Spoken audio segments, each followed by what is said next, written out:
Hello everybody and welcome to Konopiście Open 2025. Welcome to Europe once again, my dear disc golf fans. We are visiting Franz Ferdinand Park near Prague, Czech Republic. We're in Benešov to be exact, about 30 minutes drive from Prague.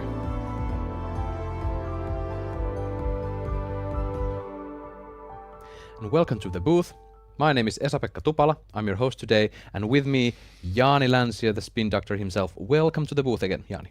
Thank you, Esa-Pekka. So nice to be here with you. How are we feeling after the FPO round? There was some low energy in the first feature card, but my oh my, we still got nice scores to the scoreboard. Oh yeah, energy was a bit low for the first 9 holes or so, but then the pace picked up and we saw some very impressive shots till the end. Weather looks pretty okay. It's not hot, which is good. The wind is not playing part, I think, today. I hope so, because this is a course where you really have to push the scores and to get super low. We have already seen many scores under -10, and I expect no less when we see the first or our feature cards tee off. So it'll be a fun round. Let's check some facts about this venue and these events in Konopiście. We've had over a decade of beautiful events here, and here are some of the most recent. So in 2023, Niklas Anttila took down the PDGA Euro Tour, and also in 2021 he was victorious here, taking down the European Championships. Eagle McMahon won the PDGA Major here in 2018, and 2017 Disc Golf World Tour for the second time here. Ricky Wysocki took that down, while Simon Lizotte took down the 2016 event.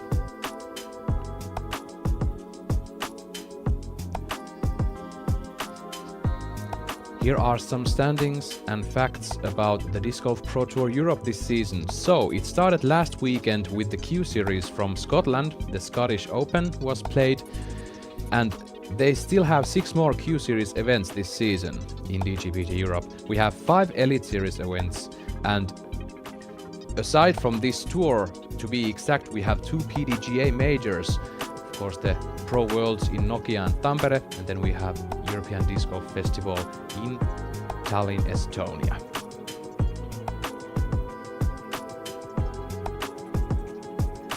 Here are the point standings for Disc Golf Pro Tour Europe as we stand.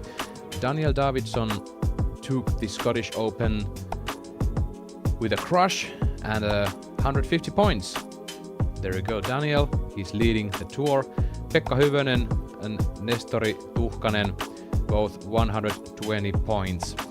We also have a third member during this broadcast who is going to commentate you for this show and for this whole weekend. We have Andrew Gum on the field, and it was pouring rain here in Helsinki and in Sipoo, where we are right now, during the morning, but I believe the weather has been rainy just before the tournament there in Benešov.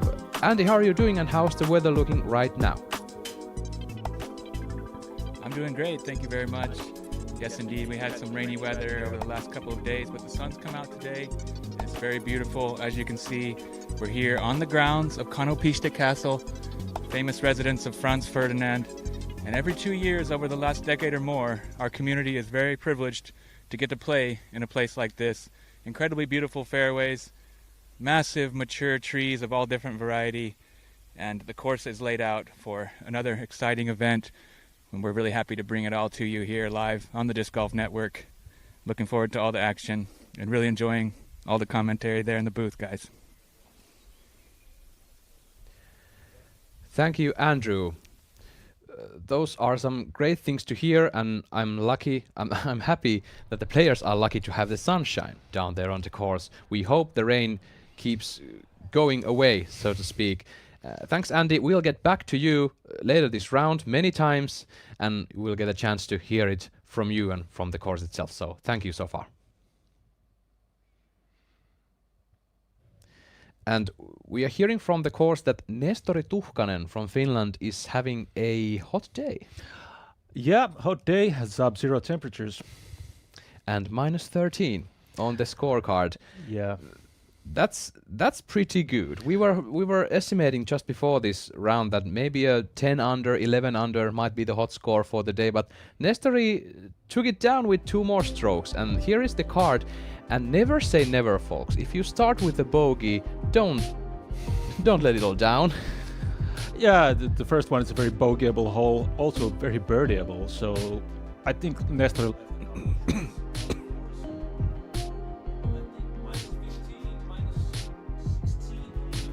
can see some of those very, very low scores this weekend. -13 will probably take you to the lead card for the second day, but I'm anticipating we're gonna see a few more of those. That is true, and well, not many more minutes until the second feature card for the MPO starts their journey. We will have a short break here at Disc Golf Network at this moment, but we'll be back to you in just a few, so stay tuned.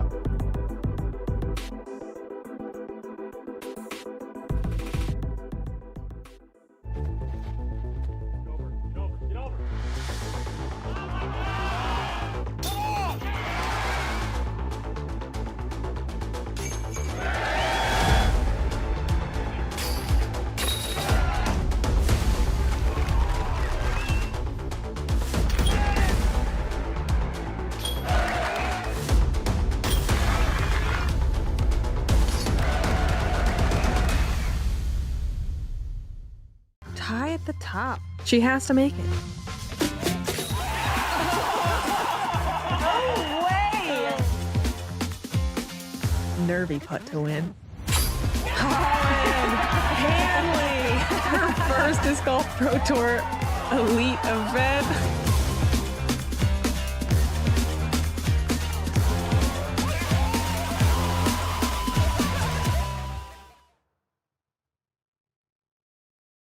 My name's Holland Hanley. My name is Albert Tim, And we use the Easy Cart. I went with the Easy Cart because it lets me switch back and forth between using the bag and using the cart. I like the simplicity of Easy Cart. On the longer courses, it takes off a lot of weight from my bag, I also get the extra storage below. and it works for the smallest and the biggest bags in the game. I think the Easy Cart goes for whoever already has a nice big premium bag and they don't want to spend a ton of money also getting the most expensive cart. Can I just say I agree? Ditto. Hey, aren't you Anthony Barella? Yes, sir. Try out this Venom. Thanks, man.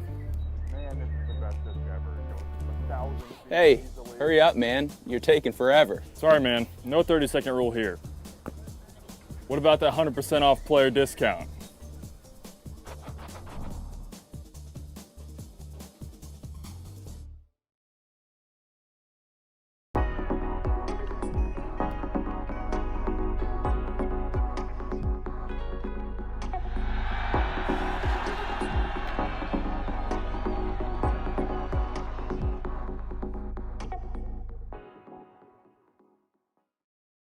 The Konopište Open is presented by Discmania. Reinvent your game.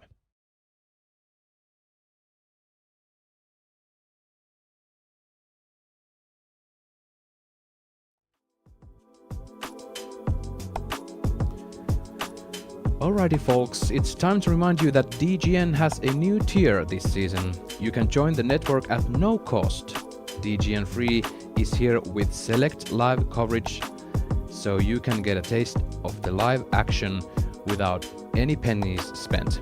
So, if you're not a subscriber, it's the perfect time to try DGN with a free subscription, and the next week's first 3 rounds of the Northwestern Disc Golf Championships will be available on DGN Free.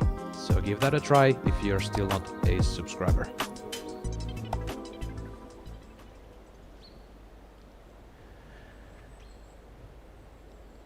Under a minute until the MPO's second feature card tees off on hole number 1.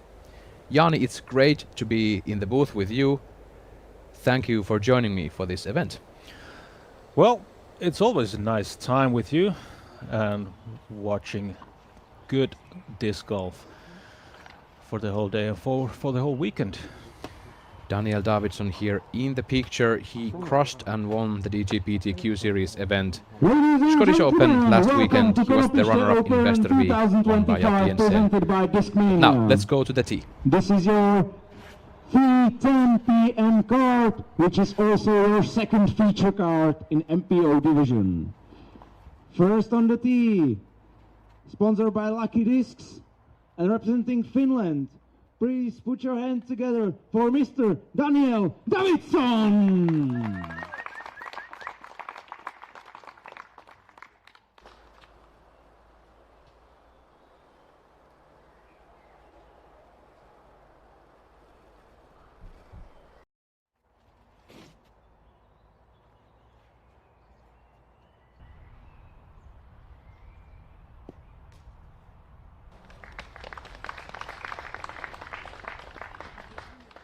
Second on the tee, sponsored by Discmania, representing Czech Republic.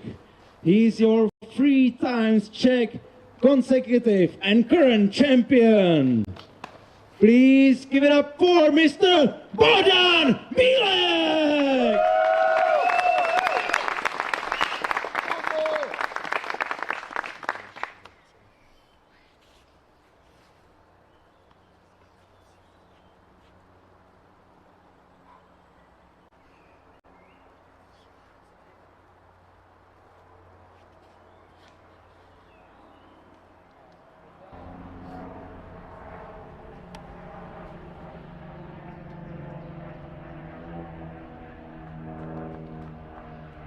From the tee, sponsored by MVP Sports and representing Estonia, please put your hands together for Mr. Mauri Vilman!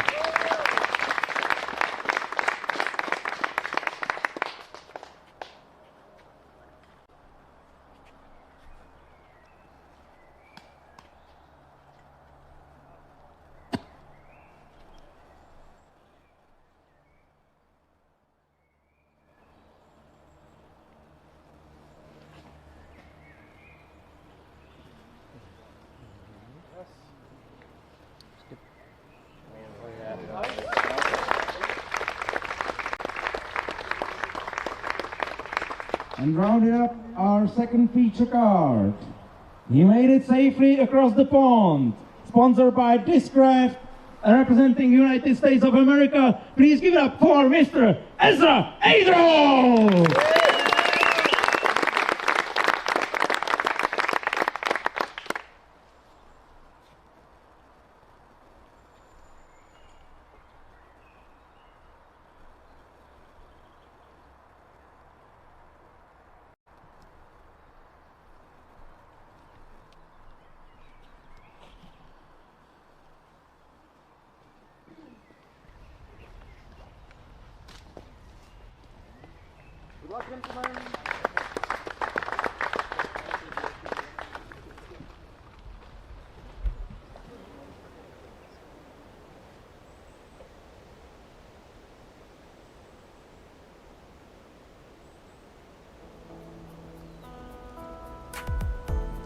The Hold My Bag is the daily fantasy disc golf game for disc golfers by disc golfers.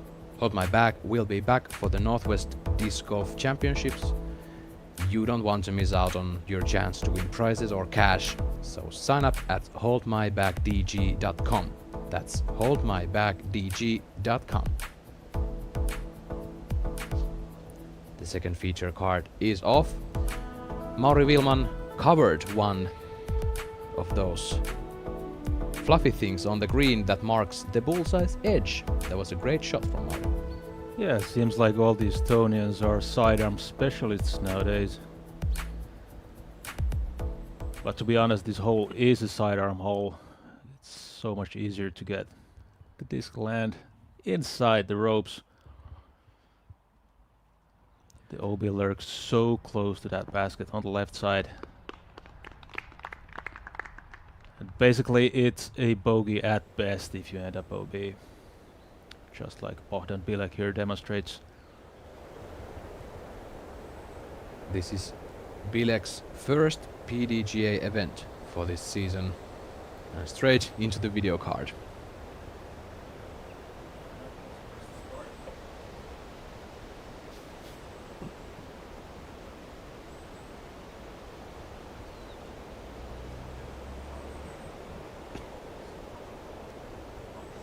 trees.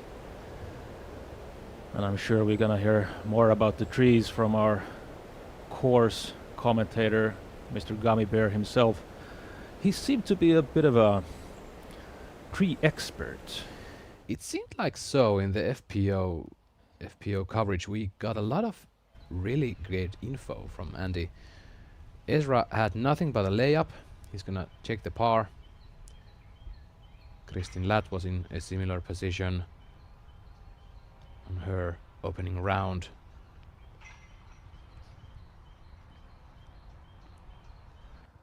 Yeah, I think if you play it too safe, like most of the players, I think they opt for the sidearm, and they won't have anything to do with the OB line there.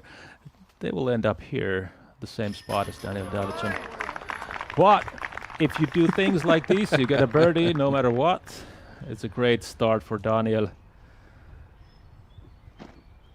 I think the win at the Scottish Open was a confident booster for him.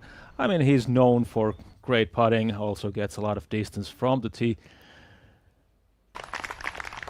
I believe Daniel and Nestori both have grinded those Finnish and European big-time events for years now, and Daniel might have seen Nestori's scorecard. Well, okay, I have to do something. Yeah, and, honestly, you learn to play tournaments by playing tournaments. And you just need to grind on tour. Dozens of tournaments, hundreds of tournaments even. And as we'll see, one of the most toured players start off in just under 10 minutes, Paul Ulibarri. We're gonna give you some highlight reels to recap the events at Konopište. Multiple great instances and events during the 12 years of history here at this park. Here's some clips from 2015, and here's 2018 as a PDGA major. And 2018 was the last year Kristin Latt was playing here. And now after 7 years of break, she visited this course again. And Niklas Anttila, 2021 European champion with Henna Blomroos.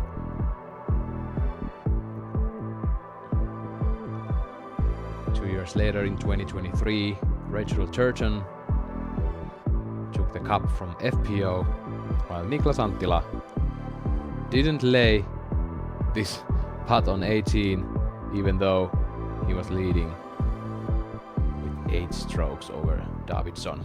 Seen here on tee of number 2. This is a long uphill par 4 for the MPO. 169 meters. It plays severely uphill, and Davidson gets a huge shot off the tee. Yeah, basically the play here is to get a huge hyzer so much to the left that you can't even believe, and then you'll have a look. Well, I don't say you have an eagle look, but you will have an opening for the sidearm approach to the basket. And you'll want to keep it high and to the left. Not an inch too long. This is pretty much perfect.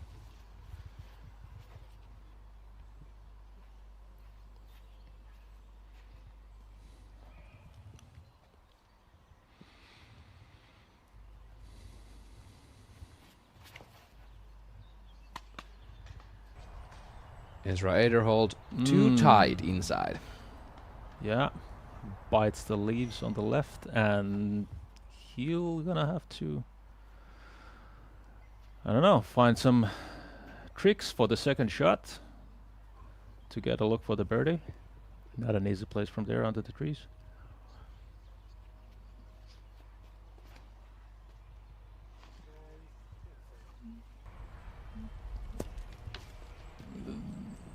Yeah, this was too long and too straight.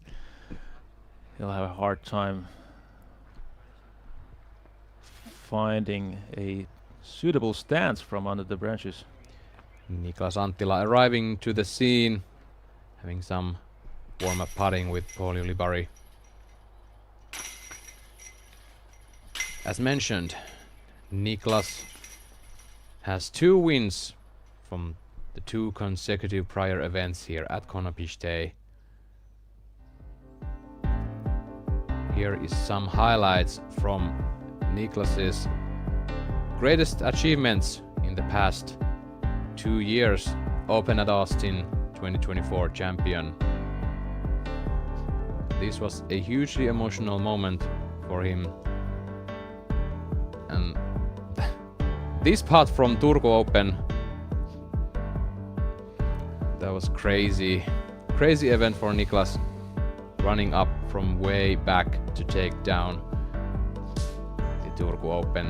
And this year, once again, Niklas Anttila, his second cowboy hat from Austin. And straight after this one, the next weekend, took down the Music City Open for the cool guitar. Yeah, just an analysis of the body language shows that he's getting a bit more used to winning big tournaments now. You cannot see such emotions anymore like from his first victory at Austin. I'm very eager to see how Niklas and the others in the first feature card will tackle this course. It's really scoreable, as we could see from Nestor's scorecard. We'll see if someone can challenge him today. We'll have a short break at Disc Golf Network. Don't go anywhere, we'll be right back.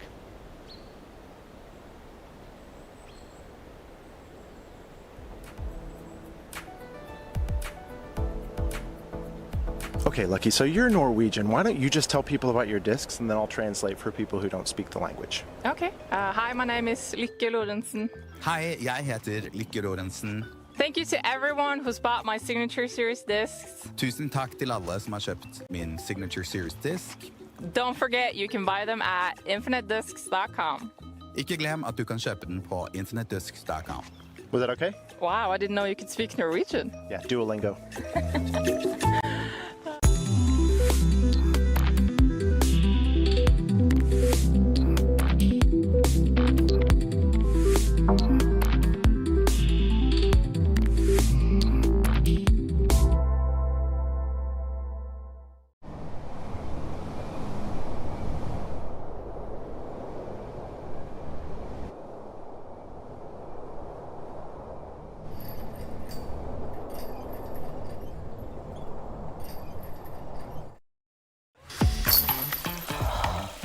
We are outside.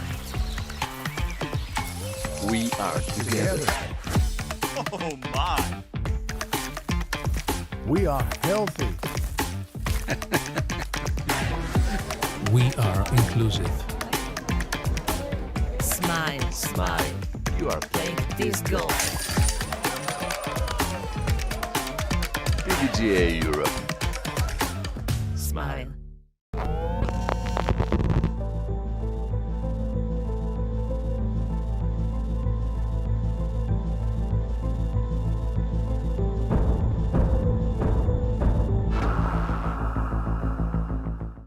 Upgrade your disc golf setup this season. Discraft's fresh lineup of grip EQ bags and the all-new Zuka cart give you unbeatable comfort, style, and standout performance. Make this season one to remember at discraft.com. Bend the reality of what a disc can be and discover Ultra Soft plastic. With its extreme flexibility and tackiness, Ultra Soft has the best grip and flex of any plastic Prodigy has ever made. Take on cold or wet weather with confidence behind every shot. We are excited to add 300 Ultra Soft to the lineup, which joins 400 and 500 Ultra Soft. Check out the entire collection today on ProdigyDisc.com or your local retailer. What's going on, guys? Hold My Bag just launched the greatest disc golf fantasy game in the universe. Hold My Bag just dropped the best fantasy disc golf game the planet has ever seen. I want to tell you guys about the newest disc golf fantasy game on the market. One of my favorite parts is the Hold My Bag. This is something that we started doing, and it's actually a lot of fun.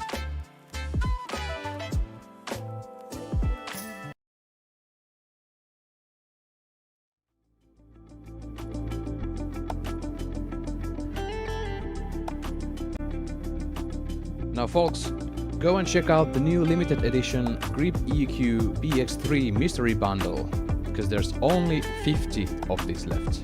Only 50, so scan the code or with the DGPT Pro Shop, snag yours now before they're gone. There's a huge value on this pack, so I really recommend scan the code and visit the shop.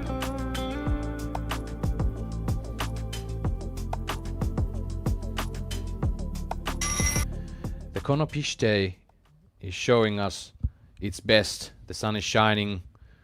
The Americans have found their way here. That's great to see. Although Ulibarri and Ederhold both flew here quite with short notice, should we say. They played in the Cascade Challenge just a week ago. Yeah, I just checked their YouTube channel. They had a very informative video. Both of them made a video on this course.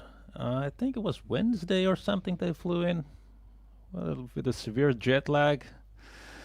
But I don't know. They're experienced players. They know how to do this. Even if they don't sleep, they probably are pretty close to their top form anyway. Where would you need sleep before a disc golf tournament? I don't know. Yeah. Daniel Davidsson putting almost into the basket from circle 2.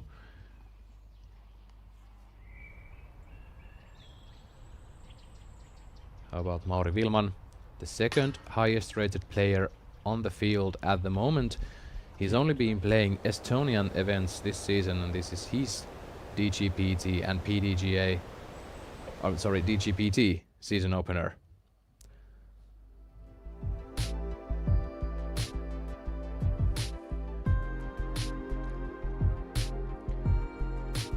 And here are the hot rounds for the day.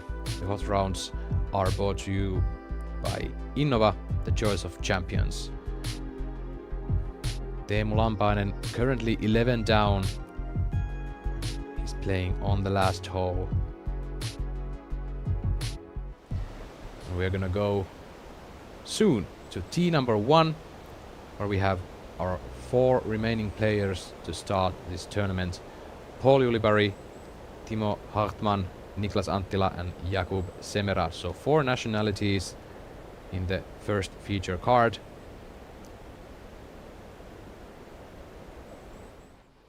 Yeah, I'm excited to see these players, particularly, of course, Niklas Anttila. Been following him for years and years, even before he started touring the US. Paul Ulibarri, haven't seen him that much on coverage, but of course he's a beloved disc golf pundit and 1/3 of the Big Sexy Berry commentary trio, and a long-time golfer. I remember watching him in 2009 forward or something. He came to Europe many times, and Daniel Davidsson, tee of 3, dream shot. Yeah, the roller here is the shot you want to make if you're going for low scores. I'm not sure if this is an eagleable hole, but if you want an easy birdie look, roller is the way to go. Just be sure you don't go to the left, because on the left there is a very dangerous OB line. If you go there, it'll guarantee you a couple of shots more, because you can't get out of there either. So it's a tough spot to land. Here we are. The first feature card is ready to tee off.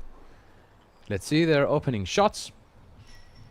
And we are happy to have you watching this tournament either on Disc Golf Network or live from YouTube. Welcome once again. It's time to start the MPO DGPT Europe season.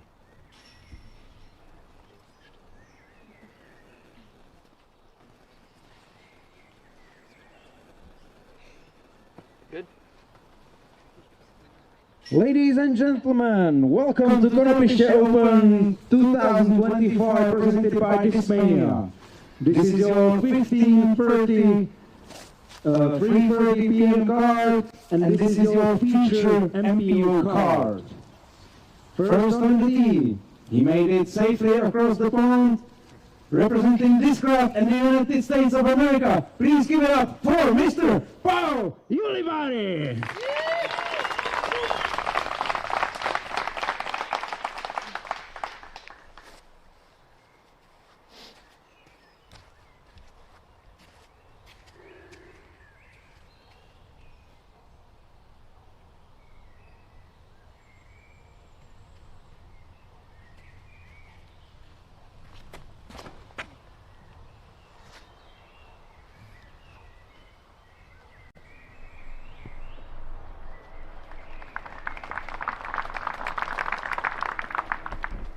Second on the tee, sponsored by Latitude 64 and representing Germany, please put your hands together for Mr. Timo Hartmann.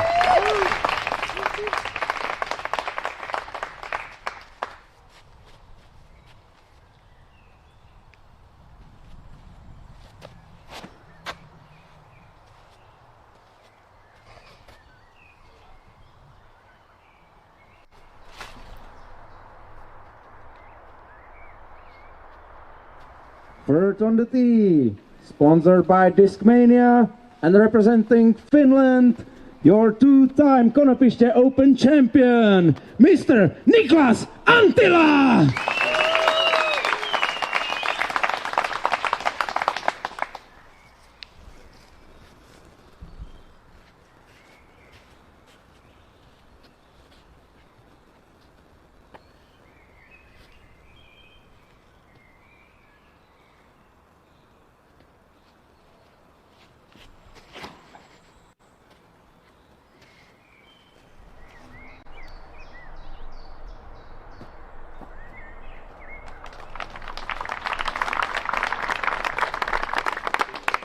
And rounding up our feature card, representing Latitude 64 and the beautiful country of the Czech Republic, please give it up for Mr. Jakub Semena!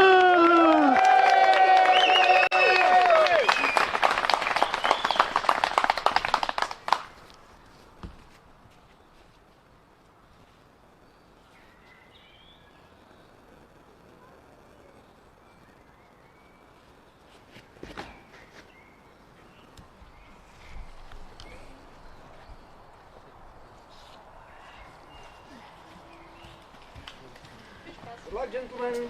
Thanks. First feature card is off. We saw two shots out of bounds and one shot kind of safe. Paul Ulibarri to the right side. And Niklas Anttila made a pretty good shot off the tee in the circle. Yeah, it seemed like Paul didn't want to have anything with the OB and played it a very safe sidearm shot. That's the safest choice you can make here. Timo's shot looked good out of the box, but unfortunately got a bit too much glide, ended up in the rough. And the drop zone is a guaranteed bogey at best, unless you do something stupid and try to run it, but none of these players really try to run it. I'm pretty sure about that.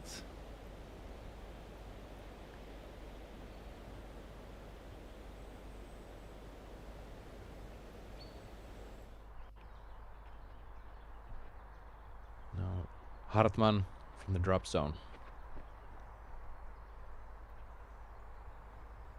Even that's almost going to the out of bounds. Yeah, long. Flirting with the OB line.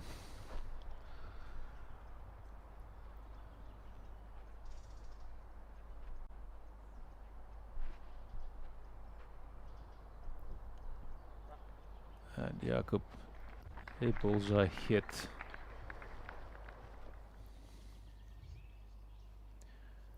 Going back to Daniel Davidsson on hole 3 and his second shot. This is overturned a bit.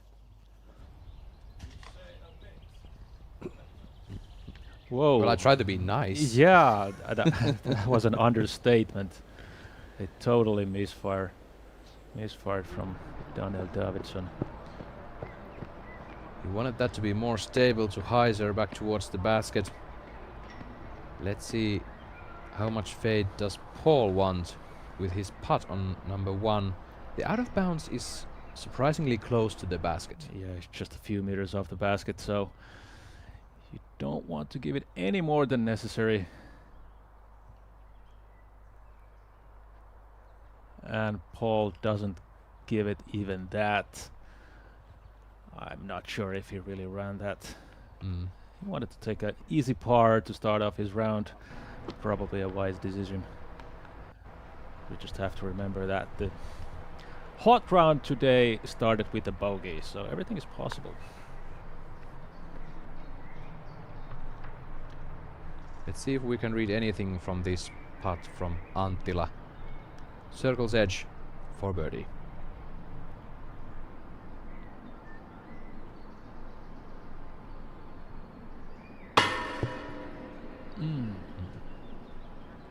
Undercommitted. Center but low, and he's still rolling. Still going. All settled. Not a great start for the feature card.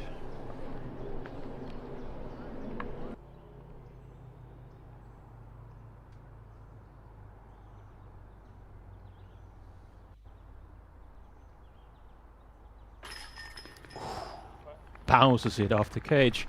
Yep. Just barely in.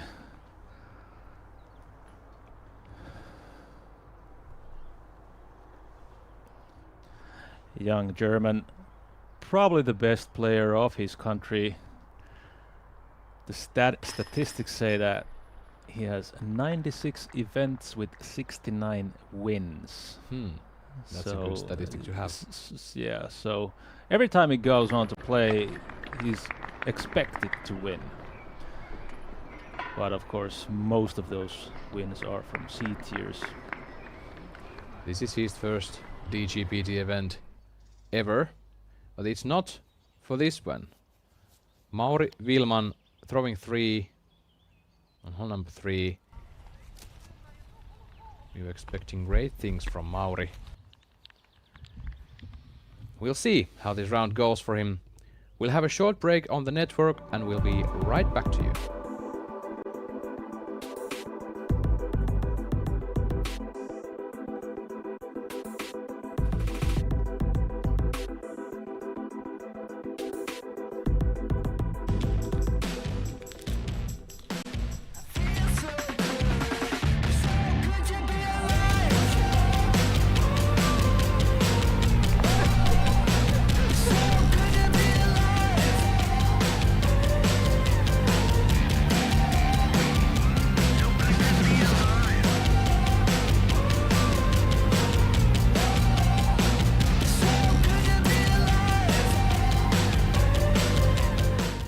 Hello, we're Kenna.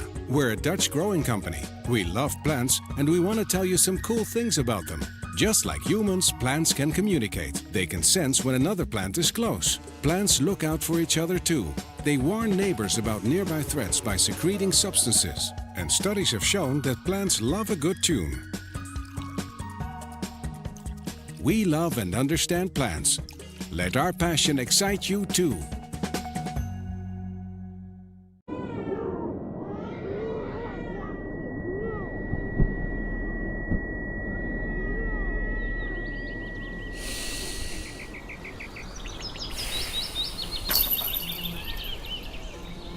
We are here with Simon Line Neutron Balance, the first mid-range in the Simon Line. If I had to compare it to an MVP disc, I would say a reactor that feels a bit more like a hex, but flies slightly more overstable than a reactor. This is a disc that could really handle anything. Windy days, forehand and backhand. I will get aces with this, I don't doubt that. The Simon Line Balance, available now.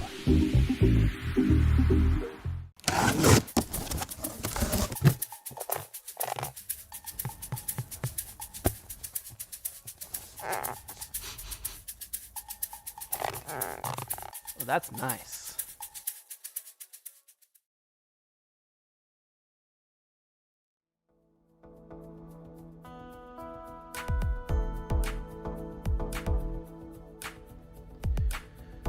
Next week, catch live round 1 DGN coverage of Northwest Disc Golf Championships on Jomes Pro. Don't miss the round 1 of this event on their YouTube channel. Remember to subscribe to Jomes Pro too while you're at it.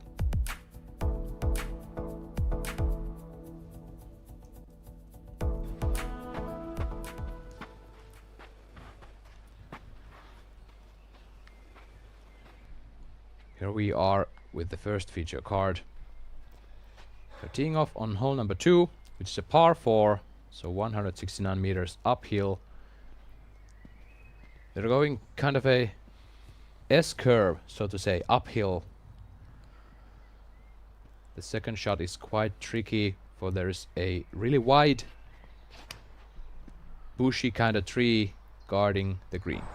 Yulibari in the air.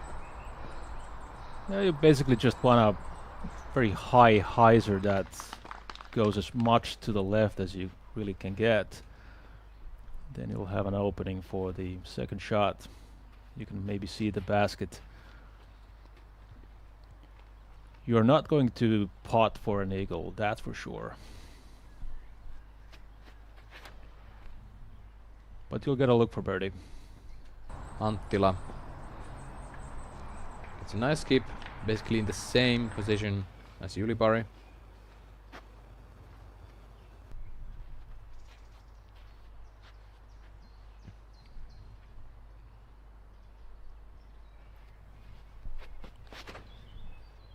Hartman. This is looking good, Jani. Yeah. Excellent job.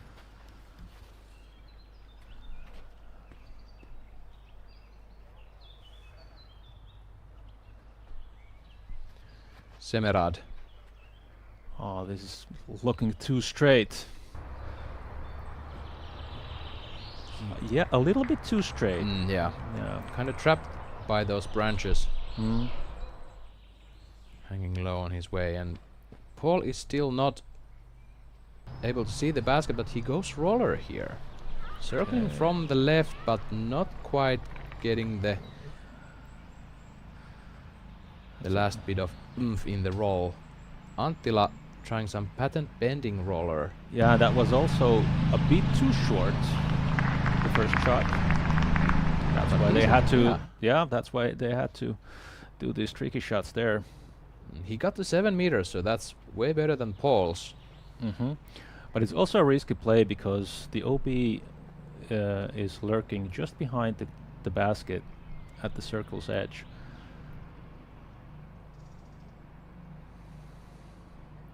And Jakub is forced to make something happen here. A really low It didn't hit anything. It didn't hit anything. He gets caught by the bushy tree on circle's edge. He might have something putting from the knee, but most likely very, very difficult putt coming. Yeah, probably have to settle for par, which is not what he wanted here because this is one of those must-gets.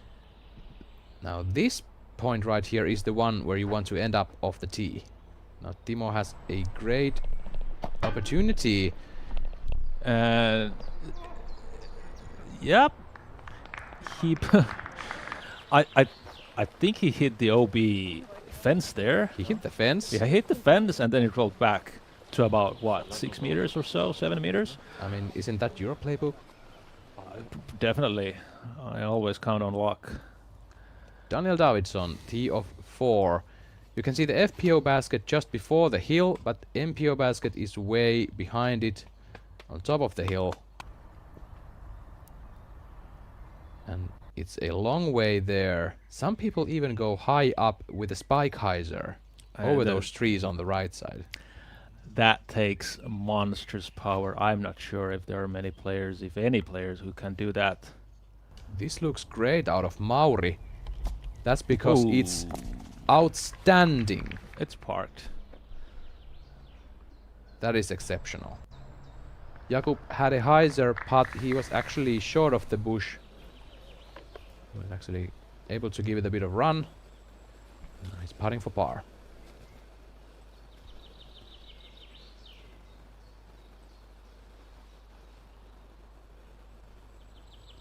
I'm still waiting for my mouth to close after that Mauri Wilman's forehand off the tee of 4. That was actually outstanding. Now, Yulibari hits the top of the basket. Nice run from a very far edge of the circle 2, I guess.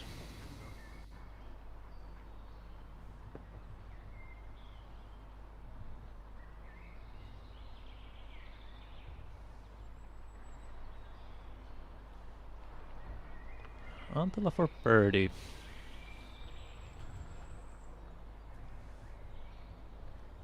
Just about 7 meters. Taking his time.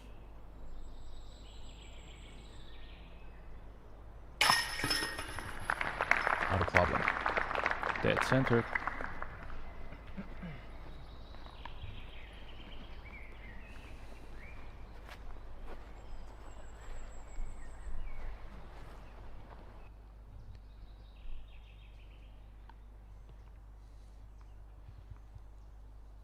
Hartman for birdie.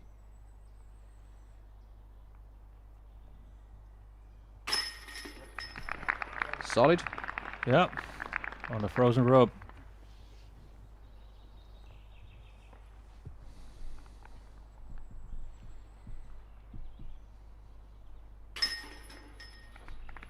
Paul has to pick up the par,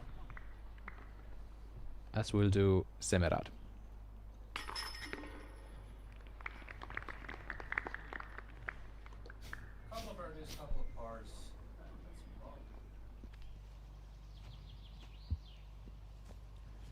Davidson obstructed off the tee, and does that stay? I think it stays up there. Yeah, stayed up. That was actually a great upshot with that jump putt, short of. This birdie from Mauri Wilman. Mark my words, shot of the day, even though we even haven't started the round with the first feature card. That is tough to top, I would say. Yeah, and as you mentioned, Mauri Wilman is factually, on paper, the best player on the field. He has the highest rating. Maybe he just showed us why.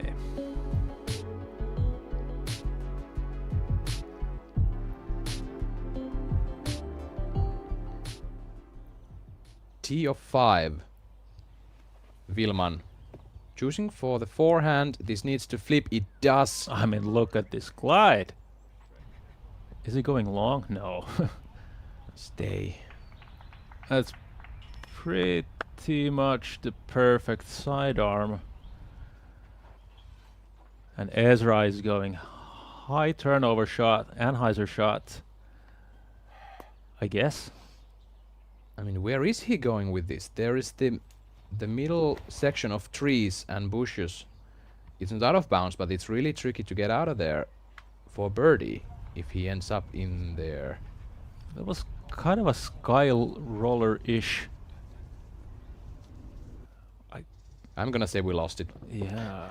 Daniel Davidson also going high and above, trying to travel a big distance to the right.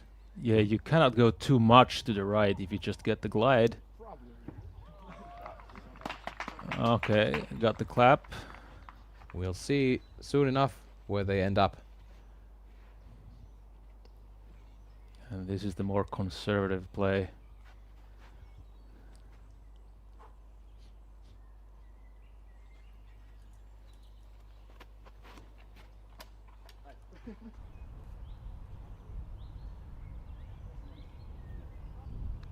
This is kind of a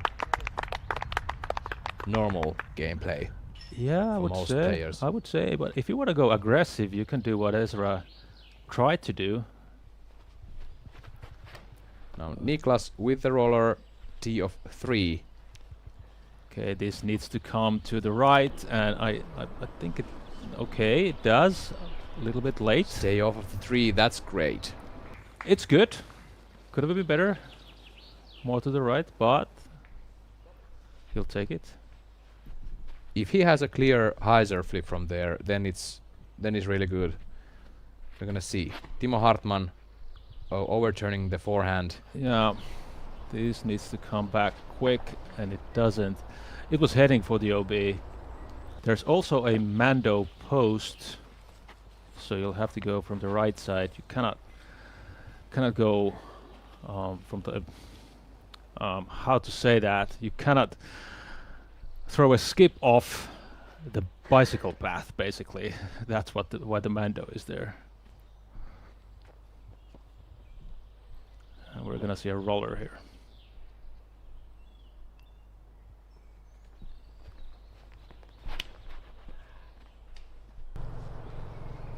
Mm-hmm. Stay on the line. Did it? No, it didn't get caught. Yeah.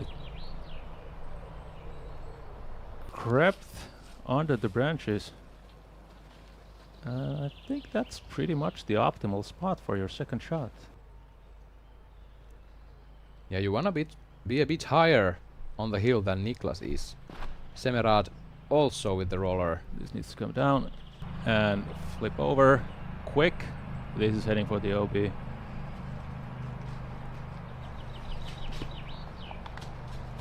Okay, lucky tree hit. Whoa. That was going to be bad. Yeah, there was some real moments going on in there. And while we're looking at the scenery from on top, I'm gonna give a thanks to Flight Factory for sponsoring this drone coverage for whole weekend. And Flight Factory is now offering profile photos of every single disc on their website with parting line height and dome measurements to help you know exactly how the discs fly. So avoid surprises and shop at flightfactorydiscs.com to find the exact disc you are looking for. A very useful tool from Flight Factory. Thanks once again for them. We have Mr. Gummy Bear on the course. Andy, can you tell us about the lies? How is Juli Bari and how is Niklas? Yeah, Niklas's roller went a little bit straight. He's going to be a little bit pinched off of the turn there, but that's the same mistake he says he always makes in the practice round. He explained that's what he does wrong on this hole every time and proceeded to do just that. Juli's in fantastic position. He's just turned the corner and he's in, just absolute gold spot. Yeah, Timo unfortunately went OB. Jakub was saved by a big old oak tree. It climbed up at about 5 or 6 meters and sat down nicely. He's not going to be in great position, but he saved that OB stroke. It was heading straight out. Thank you, Gummy. Some great insight. So Hartmann forced to go on the knee. Get some solid distance. Solid distance, but that's really a big penalty if you go OB on this hole, because the second shot is, or the third shot is almost impossible for you to get anything good from. Jakub got a little bit lucky, but he's got nothing there.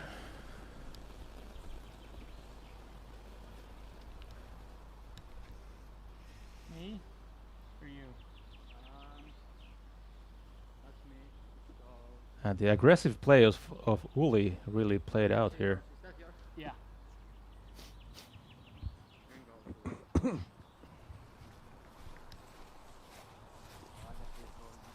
Okay.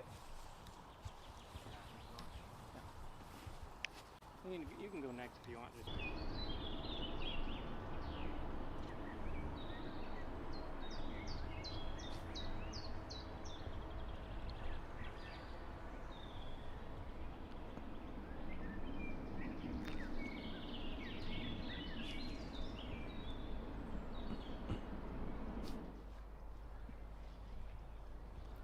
Jakub Semerad up next. The question here is, did he pass the Mando? Because if he did, he's got something. No. Not the greatest spot, but it's an okay recovery shot. Yeah, the Mando tree is there at the post. Wilman with the spin putt in the basket, taking his third birdie of the round. And now this is Anttila. He kind of has a straight line though. It flips up.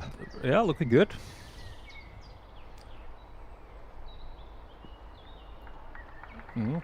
Couldn't have done anything better from there. Very impressive. Should be an easy birdie from there.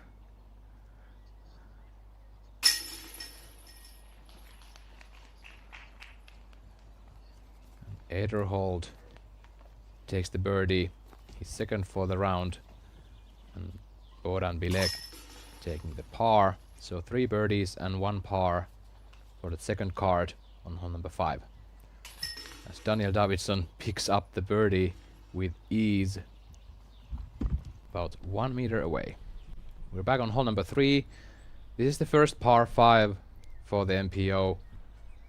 The second par 5 comes in hole 16, so only 2 par 5s on this layout for MPO. Ulibarri going roller again. Really? Alright. And that's skipped off of a root, I believe. Yeah, it's very aggressive play.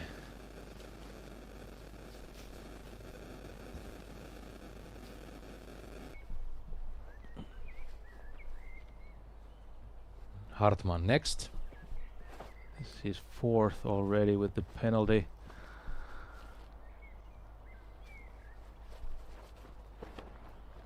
And solo. The footing was awkward. I gave him that. So he'll be looking at a bogey.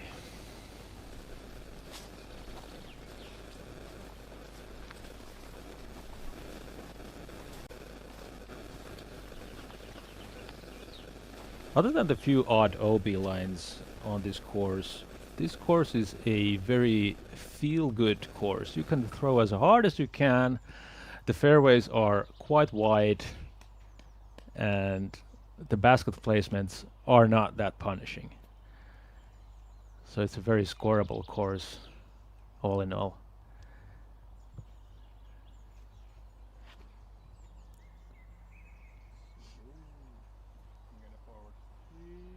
Wilman almost tickles the change.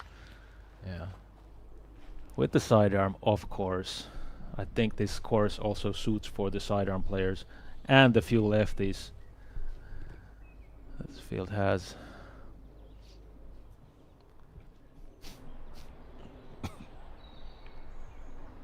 Semerad under the tree, his third shot towards the green, and gets it there. That's about 12 meters away. Yeah, after the first shot, he's looking at a birdie. That's amazing recovery. Yeah, the second shot was really something else. Yeah. Davidson, another forehand on hole 6. Needs to sweep. Yep. And settling in. Yeah, it seems like a bullseye hit to me. That would give Davidson his 4th birdie for the round, and he's then through 6. So he's on pace to catch Nestori Tuhkanen on the top with 13 under par.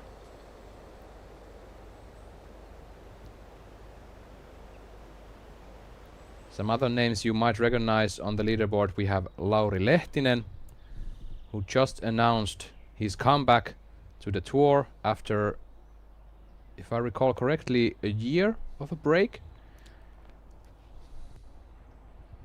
Paul Ulibarri, this is looking good. And hitting the bullseye's edge, settling down, 3 meters left. It's a nice upshot. I mean, statistically, Paul... And here's why. The last hole we saw him putt just outside the bullseye. Now we see him putt just outside the bullseye. Of course, he's an amazing putter, but that just makes it so much easier when you're putting for 4 meters all the time. Your approaches are just dead on. So yeah, phenomenal approaches. Yeah, for sure.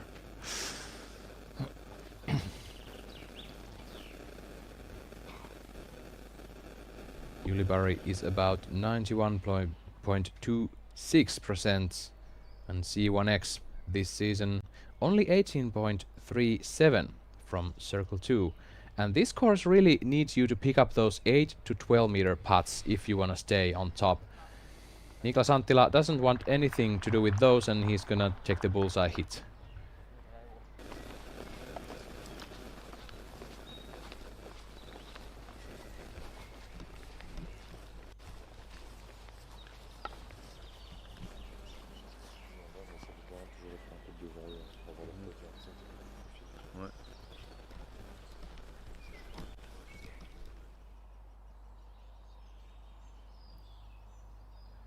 Willman putting for birdie on hole 6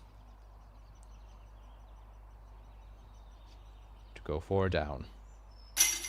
Oh, what a flick of the wrist. Yeah. I mean, shows some bravery with those putts. Yeah, if I would compare two of the most opposite putting styles, I would maybe compare Ricky Wysocki and Mauri Willman. I mean, they both putt very hard, but yeah, the style is different for sure. This is just pure wrist with Mauri. Timo with a bogey after an unfortunate OB. A rough start for Hartman.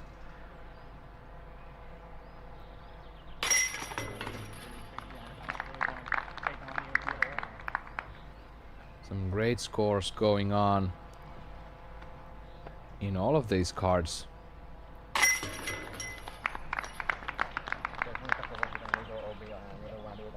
Many guys 5 down through their round, some of them 6 down.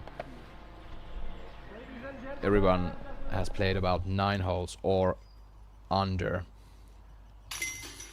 Davidson takes the birdie just inside the bullseye on 6. Jakub Knapek from Czech Republic right here. Now on hole 7, putting for par, which would be his second par of the round. After 6 holes, he was 5 down. And now, still there after 7 holes. Great job from the Czech.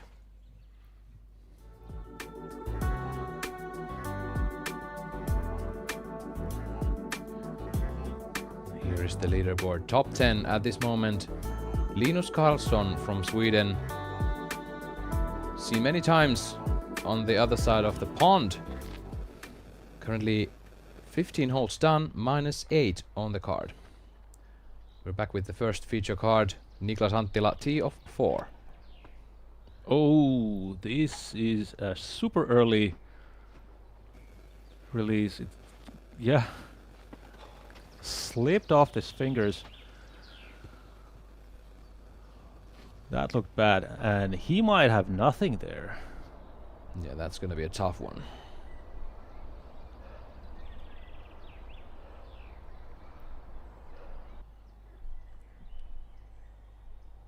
Seems like Uli has adapted some pre-shot routines from his caddy, Mr. Brad Hammock. And that pays off. A great shot, but an unfortunate ground play there. Lucky it stayed in bounds.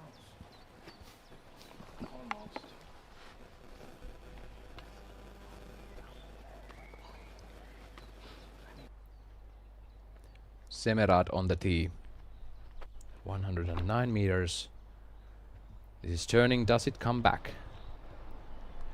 Kinda, but that's the fault of the tree branches, and he's left with over a 20-footer before the slope, so that is not good.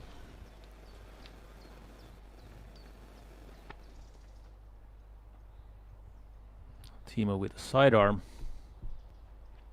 This is definitely a sidearm hole if you have it. This is not the play.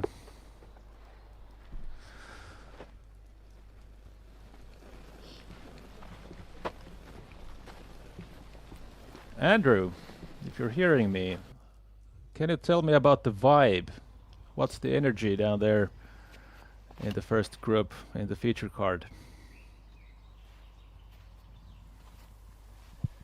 I'd say it's pretty good, pretty jovial between the card mates. A little bit of tension, of course, being on that feature card with the nerves. Crowd is very excited and enthusiastic, and seems to be growing as we move forward on the course. But yeah, I think pretty positive energy overall. It's kind of surprised to see Niklas miss that putt on 1, and now, yeah, missed the line here on 4. But maybe just a little bit slow start for him. Overall, yeah, great energy on the card, I would say.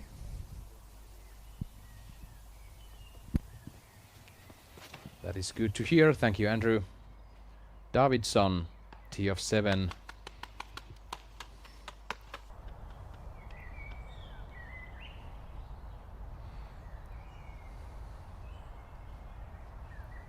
Bodan Bilek. 105 meters. Going uphill.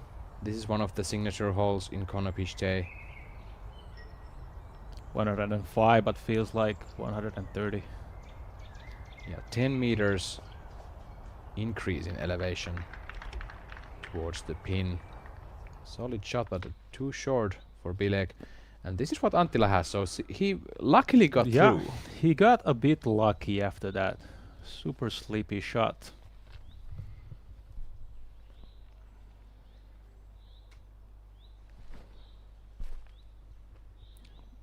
Plays it on top of the shelf there.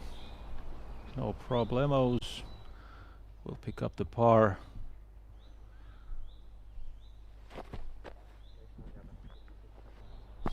Timo has the same idea.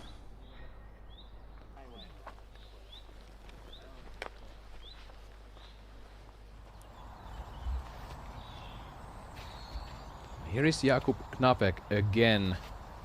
4-time Czech MJ18 champion.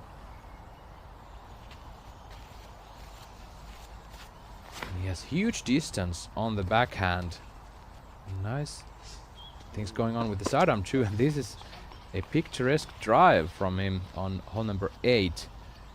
He's representing the Czech Republic at the European Disc Golf Championships later this year, and the Worlds, of course. Another Jakub here. This was Semerad, hole number 4, laying up, not wanting anything to do with that slope on the left side.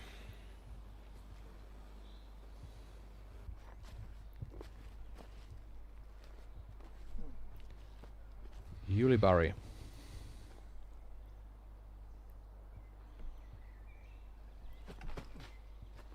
Oh, what a mistake was that!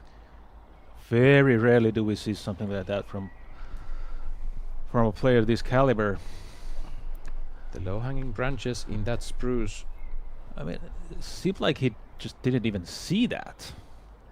Didn't even cross his mind that there's a low-hanging branch. This is now a 9-meter putt uphill for par. And you don't want to roll away from here. Yeah, just don't hit the cage. If you hit anything, just not the cage. Uh-oh. Did he get lucky? Yep. Not any rollaways for Paul. What an unnecessary bogey for Mr. Yulibari.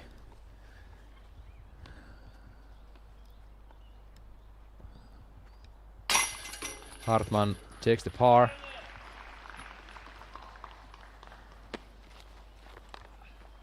No birdies for the feature card.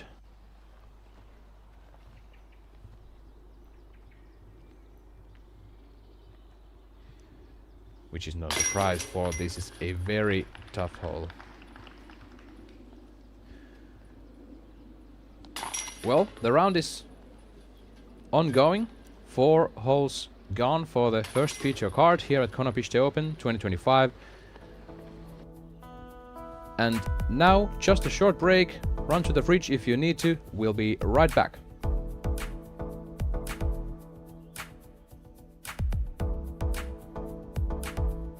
Welcome to the 2025 Zuka Mandatory Safety Training Meeting.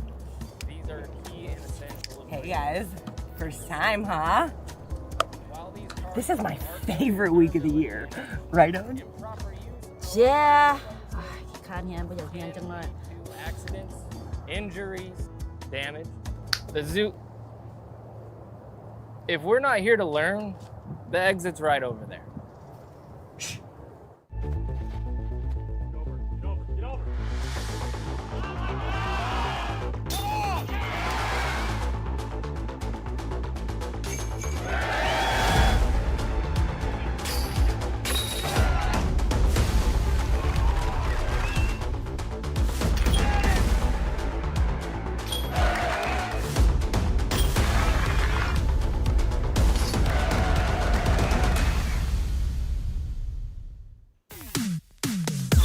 I sort of like proved to myself that I still got it. Whatever is meant to happen with me will happen. And what I want wants me even more, so I just have to be open to receive it. Hey everyone, Gannon here, and I want to invite you to compete in the Power Disc Golf Academy Championship Series. This is the only professional and amateur nationwide disc golf series, and everyone is welcome to compete.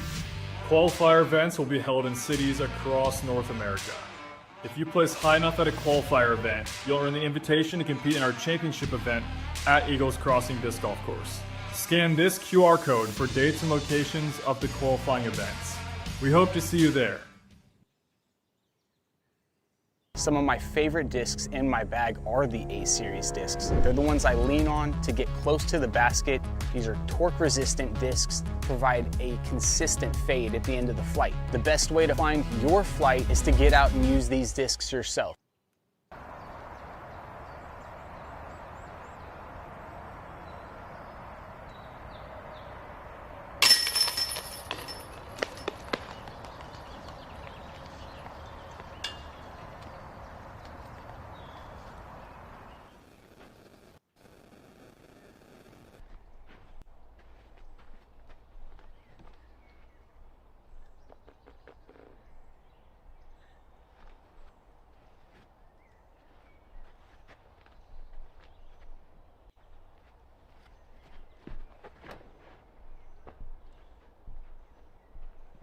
Play. Okay. Needs to flip up. Yep. That's how you do it. Flip up it does. Cannot get any better than that, I would say. With a roller. I'm gonna agree with that. You better. And Semerad.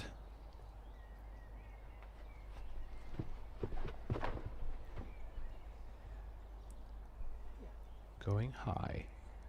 Is this like a huge Anheuser? I guess it was.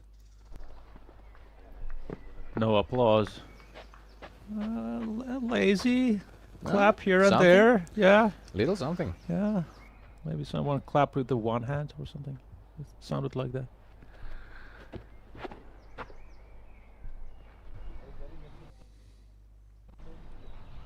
Are we seeing rain?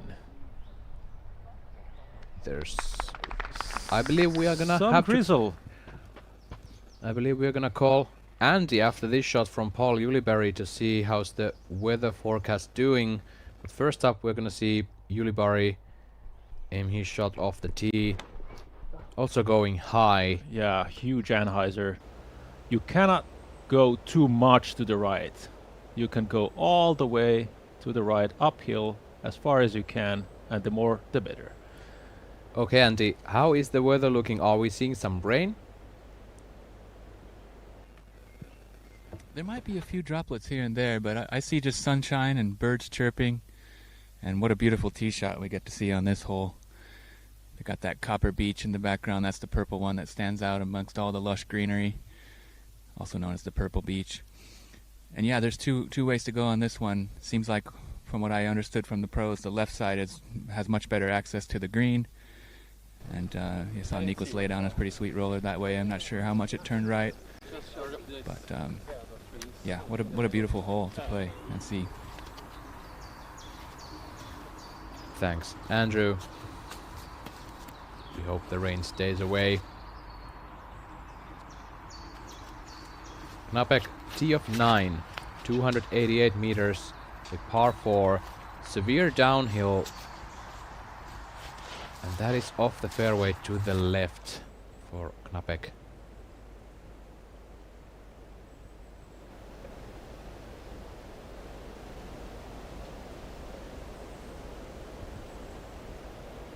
So the danger in this hole 5, if you go high and up, you're most probably gonna hyzer towards this group of trees and bushes.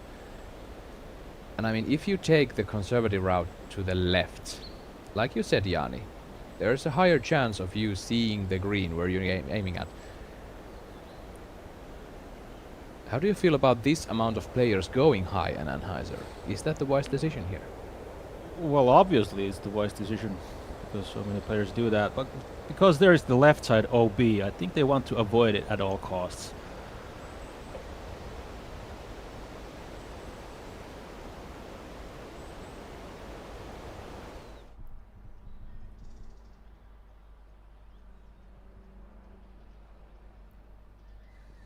Yulibari throwing 2, a forehand roller.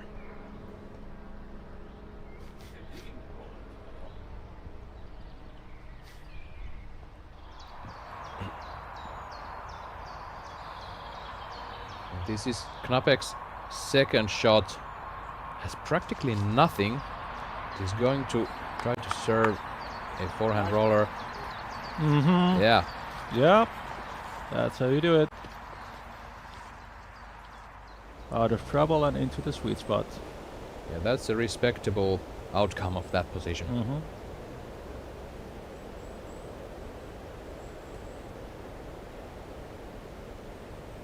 And then back on 5.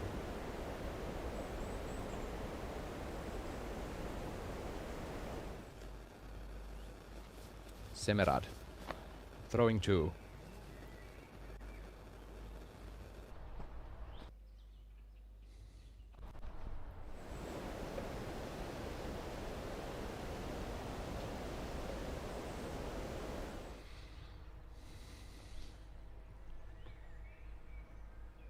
Hartman, his second shot on 5.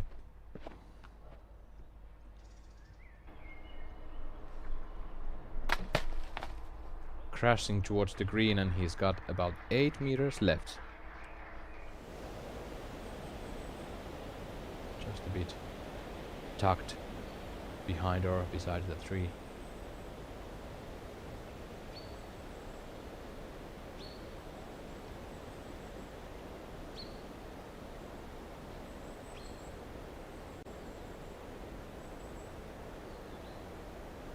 Niklas Anttila, his second shot now.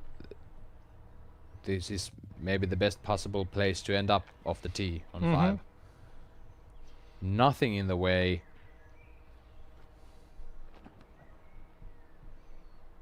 Just about 70 meters left. And settle down. Okay. For a while I thought it's gonna take a hike downhill. Nothing bad happened. All good. Knapek.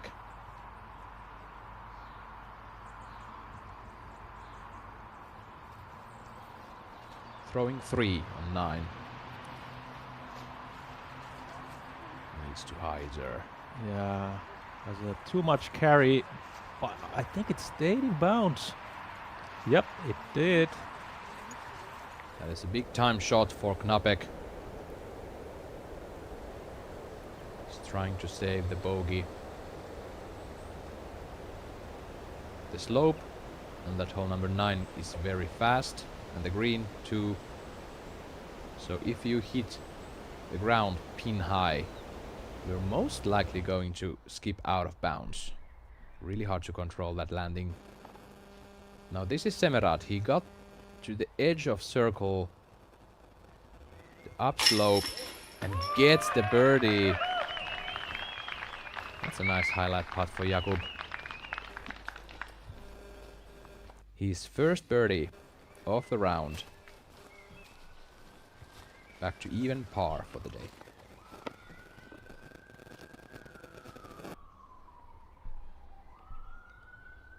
Anttila. 9 meters left for birdie.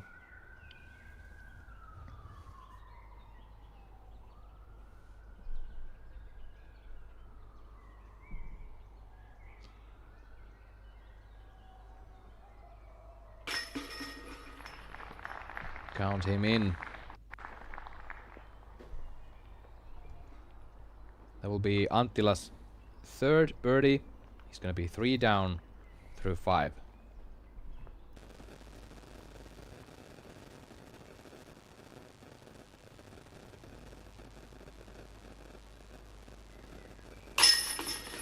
Yep. Finally also Timo gets the birdie. It's back down to par.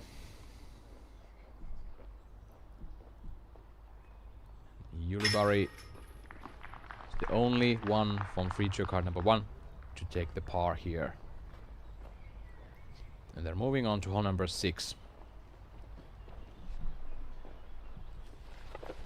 They played about 50 minutes now, and the FPO field played the course in about 3 hours, so the MPO field is also on pace for that 3-hour mark. Here's Knapek, green of 9. Saves the par. Great save from that tee shot. Yeah, he really fought for that par. As we see Mauri Vilman, tee number 9. I'm going to toss it down to Andrew Gum, our very own gummy bear in Benešov in Konopište. How do you feel, Andrew, about the pace of play in the on the course? Has there been any considerable backups on any tee, or how do you feel about that? Oh, just smooth sailing so far. It's been no problems at all.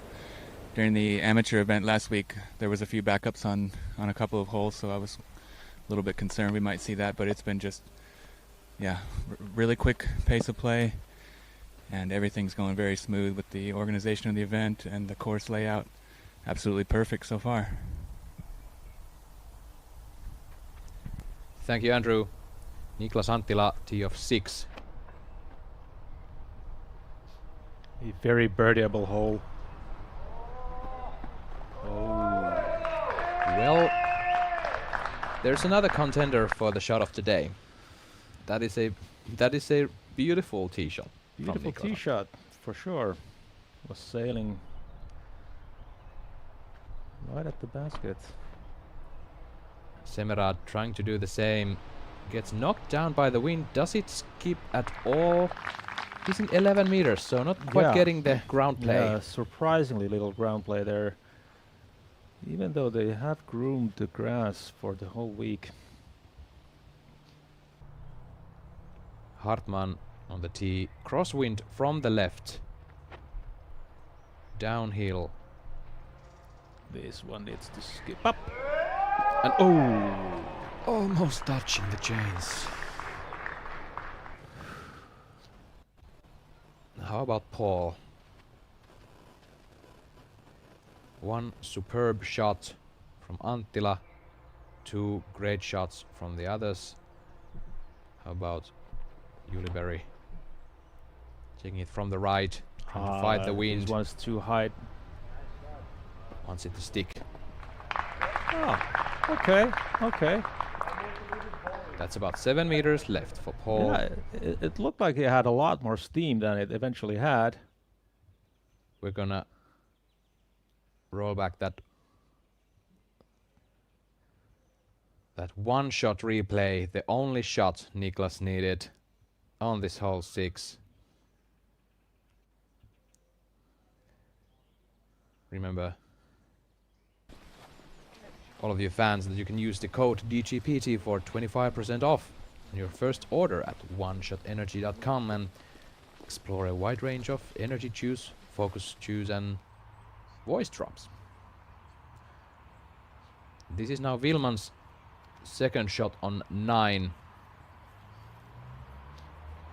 He knows the green is fast, and that's why he picks up a stable disc and comes down on the ground before the green, but he's left with a 10-meter putt. This is Knapek, tee of 10. Double mandatory, but the mandatories are wide. Hits the Mando tree up high. Gets a very favorable kick. He's looking at another birdie. Circle's edge. Yeah, I mean, it looked like it was going for disaster, but I think it's in circle.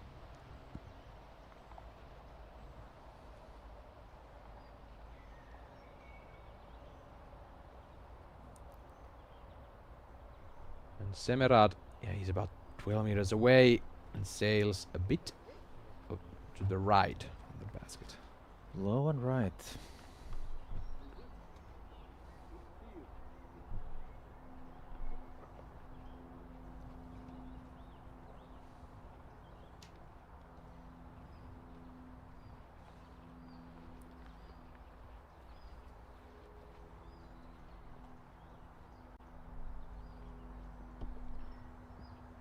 Timo punching through the branches. And dead center. Yep. Second birdie in a row for Timo.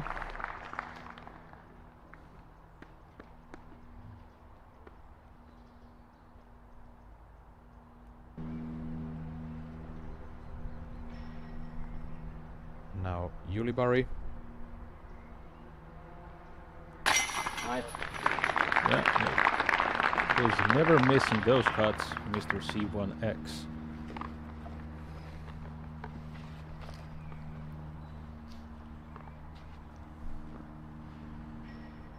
Semerad for par.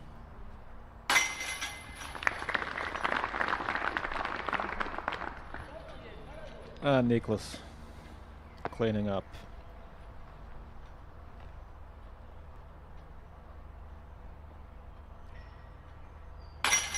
Anttila goes 4 down through first 6 holes, leading the first feature card by 3 strokes. This is Knapek for another birdie on hole 10. Misses it from the left. Yeah, he was in circle 2. That was a respectable effort from Knapek. Here is the top 10 once again. Linus Karlsson ended his round to 10 under par. Some of the famous names: Roland Gour, the young Estonian player, the best Estonian player at the moment on this scoreboard, also 10 down, tied 5th with Linus, and Onni Ruusunen. Last season we were talking about the 2 Onnis from Finland, and he is one of them. Next one, Kristo Raik, Lenni Kemppainen and Hjalte Jensen tied for the 8th place with 8 under par for the day. Gonna go back to hole number 9 with Ezra Ederhold and his putt for the birdie. Gets it done. I mean, we have to roll back that Zuka from the Karats for Ezra. That was a beautiful putt. High enough, gets that fade into the chains. Yeah, and Ezra is known for these long putts from circle 2. He used to have a stepper putt, but not anymore. And I think he's improved even from that stepper putt. And here's the 105 meter straight tunnel shot that plays like 130 meter. And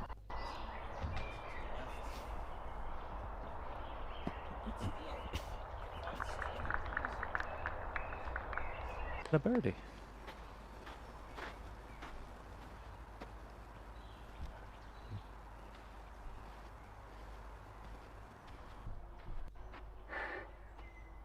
Although Anttila was on the left, he was kind of efficient still. Got to the circle 1.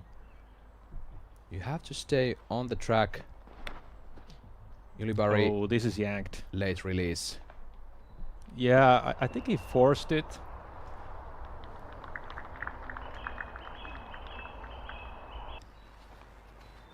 I'm sure he had the distance. He has the distance to get this, but he kind of overcommitted to that shot.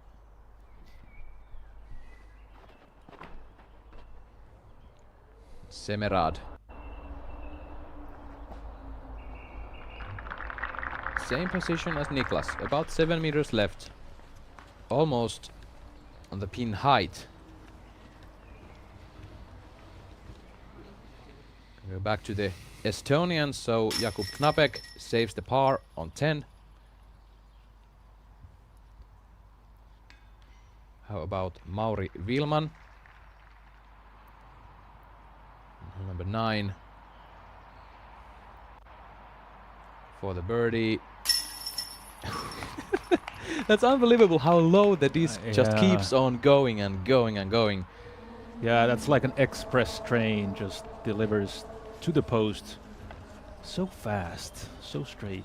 And it's always like 5 centimeters above the rim. Yeah, I mean, every time. You don't want to miss high when you putt I mean, like that. there's something in between, Jani. I'm wondering, what is he about? That is great to see. Yeah, it takes a lot of confidence.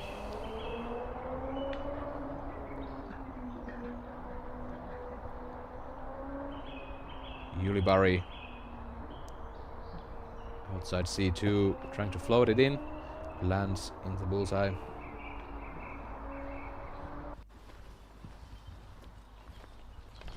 Yeah, this hole plays kind of steeply uphill when we come to the basket. About 10 meters increase in elevation. Hartman, shot was quite high, but still he ended up here, so circle's edge for birdie, looking straight into the sun.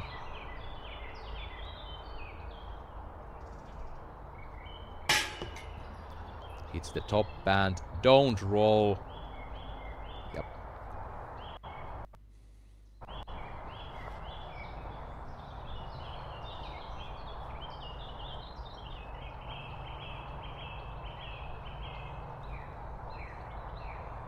Anttila. Still a lot of uphill to climb.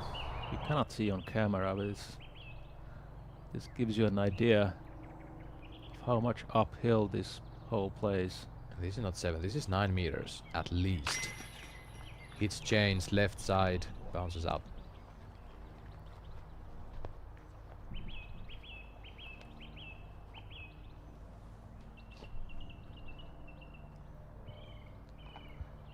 Jakub Semerad for birdie, a feet closer than Niklas.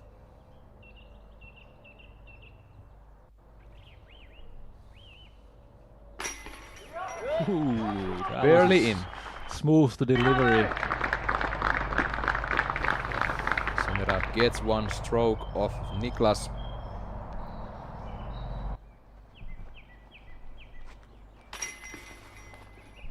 And now Yulibari, Hartman and Semerad will all be tied 1 under par for the round, while Niklas is leading their card with 4 under. In the second card, Mauri Vilman is leading them with 6 down. Es Riderholt 5 down. Daniel Davidson 2 bogeys consecutively from 8 and 9. And Bodan Bilek 1 down par with 2 birdies. This is Ezra tee of 10. The double mandatory. It's a bit low, but because it's a downhill, you'll get a lot of skip. Even if you throw short, eventually it will skip to the basket.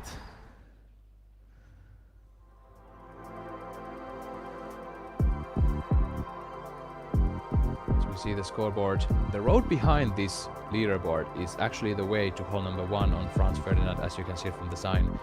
That road is long and it's going uphill the whole time. So that is a steep hike towards hole number 1. It's a good warm-up.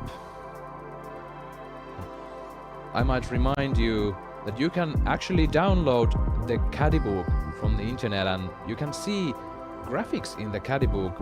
This year at Konopiště Open, we are seeing those increases and decreases in elevation on the each hole with graphics. This is Knapek T of 11. This is turning. What a beautiful line. This is the elite distance Knapek has that we heard from. That was a super beautiful shot. Not Not only was it effective, it was beautiful. Yeah. This hole 8 is otherwise the same as 2 years ago, but now this is an island hole. So we have inbounds island, and if you miss it from tee, you'll get to the drop zone, which is circle 2's edge, and the basket is raised from the ground. There are 2 ways to tackle this hole. You can either circle the center tree from the left with the forehand and take a skip towards the basket, or you can take the backhand straight at the basket from the right hand side. How many forehands for the feature card? 3 out of 4.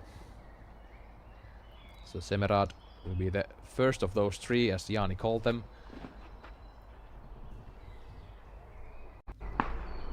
Oh, that was a bad break. Did it roll back to the inbounds? I can't quite see.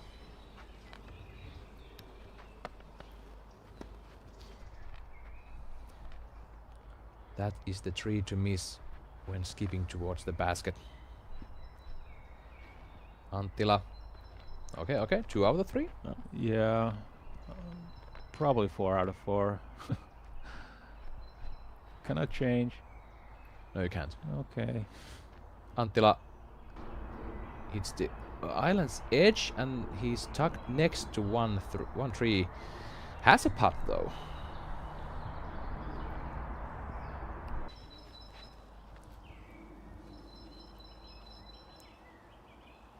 Hartman, another forehand. This tighter needs to settle down, but it doesn't. That is out of bounds, and Hartman will be putting for par from circle 2's drop zone. And Uli will definitely choose the sidearm. So 4 out of 4. I would say so. Yeah, 4 out of 4.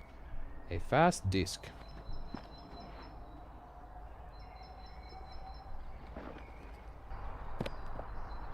And it stays. And that will also be just outside the bullseye, if I saw correctly. That is true. Yeah.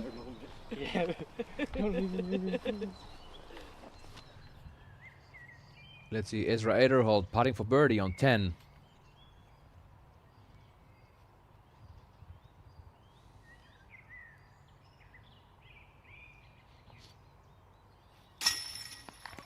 Gets it done. Another birdie for...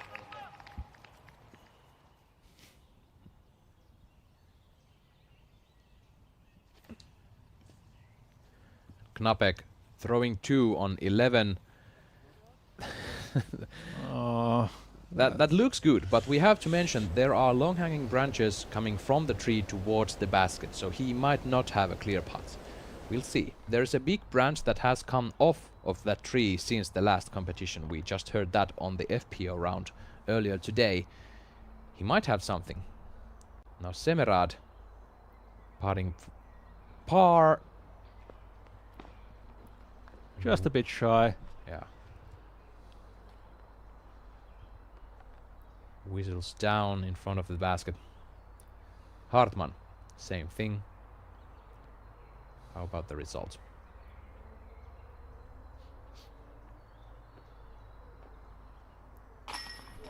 Yep. That is in for Timo Hartman. Gets the par. Timo really hangs in there.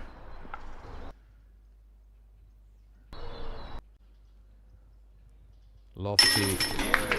Nose up.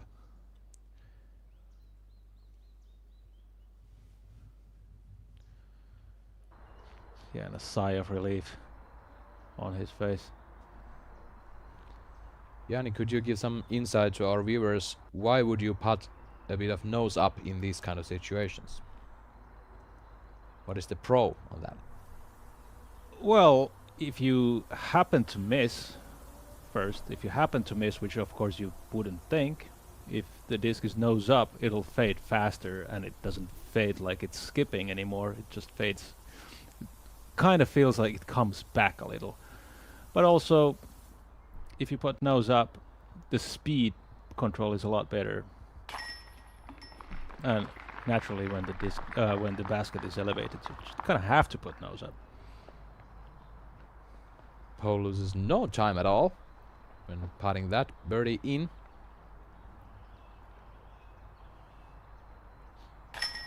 Semerad has to settle for bogey. So only one birdie on this hole.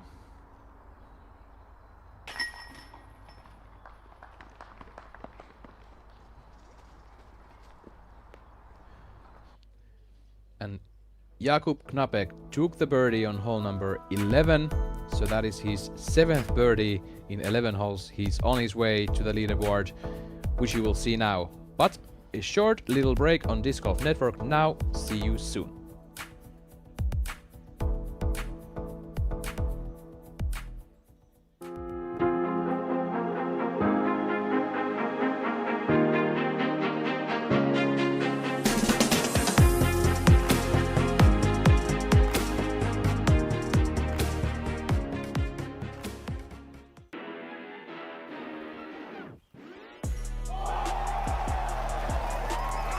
Open champion, Paul McBeth.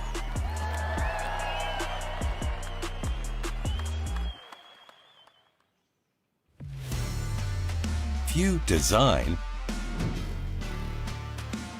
if you test, if you manufacture, there is only one technology partner you need.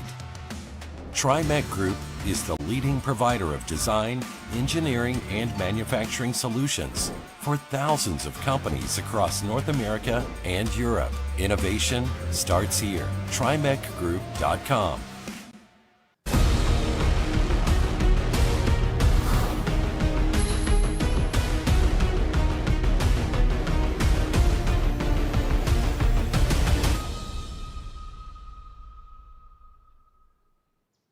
Experience is the greatest teacher, and I'm so blessed after 40 years and 150 so courses, every project I'm still learning. I think when you get down to it, a lot of it is about vision.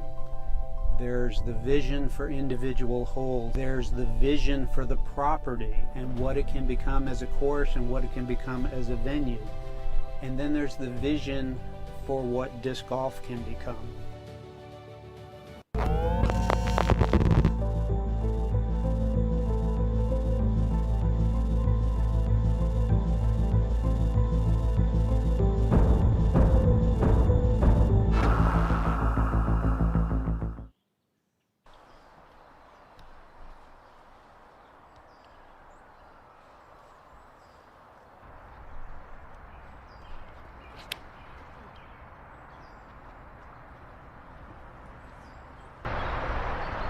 Live.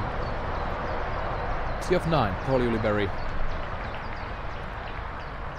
Greatly executed shot from Paul Uliberry. You basically want a hyzer shot. You don't have to go too long. Doesn't matter if you really do. Just stay out of the rough and you're good. Anttila. Taking it low. This is too straight.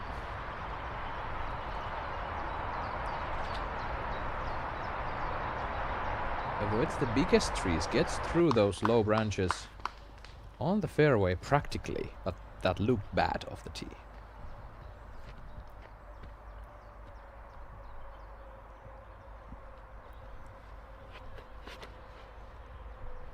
Hartman. Beautiful shot. Yep, that's what you want. A very long hyzer glide. Just center of the fairway.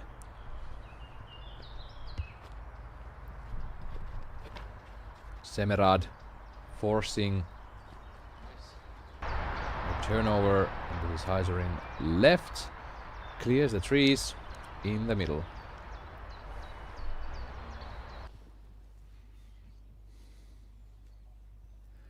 Mauri Wilman, second shot on 11. That is the copper peach or purple peach. Guarding the basket, he wants to skip under, and he skips. And Yeah, he's and there. he gets through the tree.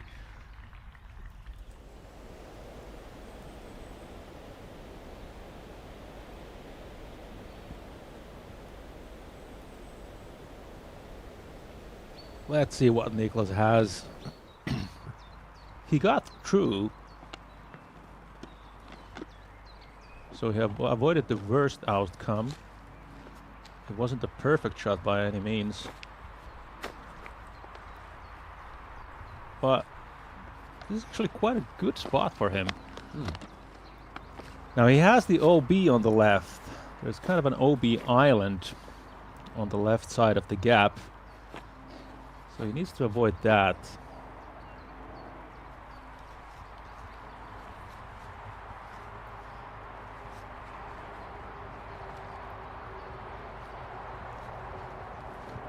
Anttila throwing 2.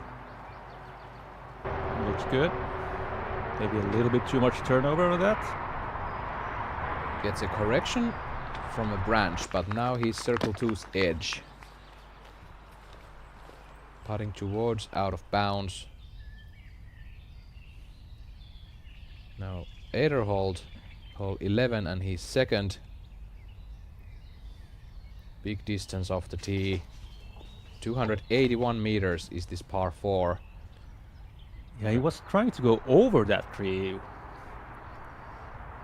which would have been a huge sidearm.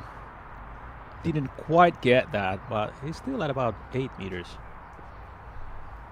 Semerad second on 9. This is looking good. Does he get a and skip? gets the ground play too. Leaves a little bit of a putt for himself. Yeah, cross left to right wind on that putt.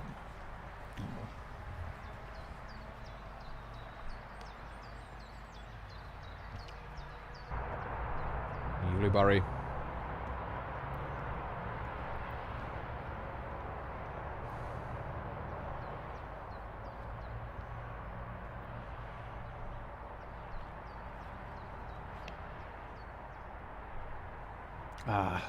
Too straight. Needs help. Needs to stop. Oh yeah, he got the help. He gets the help. Yeah, you asked for it. Well, gets it. He'll take that. Bullseye hit for Paul Ulibarri. Makes up for that bad little branch I got. The pass came from the tree trunk on the right side of the green. Let's take a look at this again. A bit too straight. Yeah. Nice pass. If it wasn't for that tree, it could have gone OB. Hartman lower and more stable. Skips the circle's edge like Semera.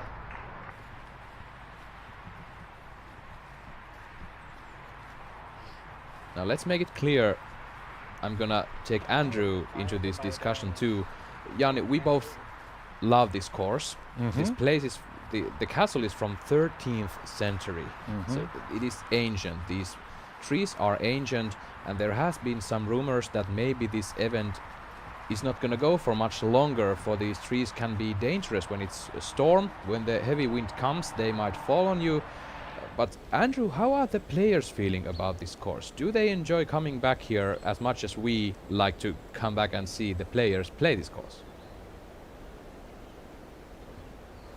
Yes, absolutely. It's unanimous from the players. This is regarded as one of their favorites. Everybody I've asked has said the same thing. I've never heard any complaints. Everyone just really enjoys it. The property is stunning. As you said, you know, it's it's just beautiful here. And the course is really friendly to the players in that way, that there is a lot of space. You know, the fairways are quite wide, as we've mentioned. There's a lot of downhill shots. It's designed to perfection, and it's a beautiful place to play. It's definitely up there in the top for most players that I've spoke to. They put it in the top 3 or top 5 in Europe especially. Thank you, Andy. From the edge of the green, Niklas Anttila, circle 2 for his birdie. Didn't like it himself. It's a bit on the right. Now Eiderhold for birdie on 11th. Now here you can see those branches. They get the better from Ezra. It's gonna be a par, but Mauri Wilman gets the skip through the tree, taps in the birdie.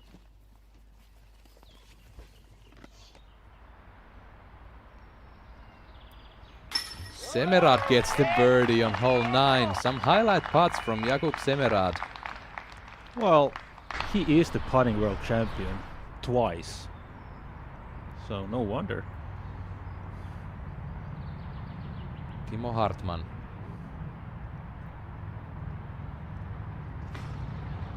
For birdie and skips on the rim.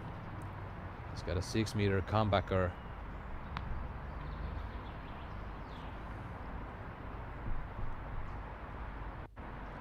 For the par.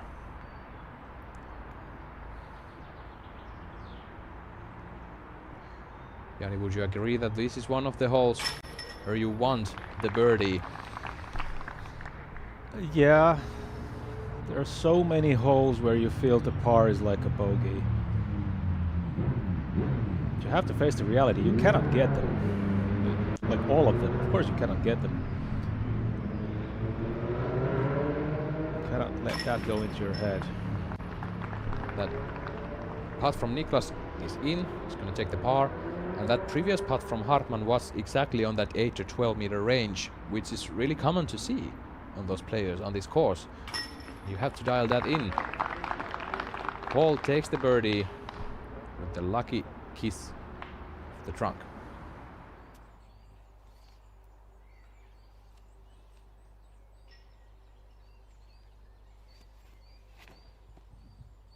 Wilman, tee of 12. The massive sidearm hyzer. Oh. And lands towards the pond, but I believe that might be a bit tight approach for Mauri. You could go so much right that you cannot even imagine it from the tee. And Eiderhold going actually with the backhand and hyzer. Yeah. You have to really force the disc to glide to the right. Not that early though.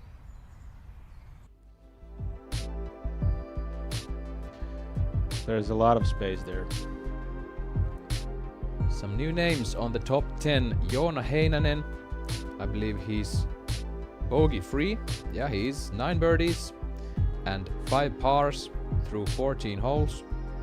Peter Lunde has 1 bogey with 10 birdies to 10 with Paul Uliberry.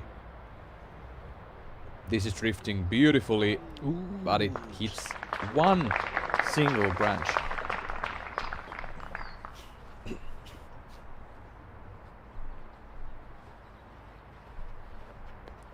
Semerad next up.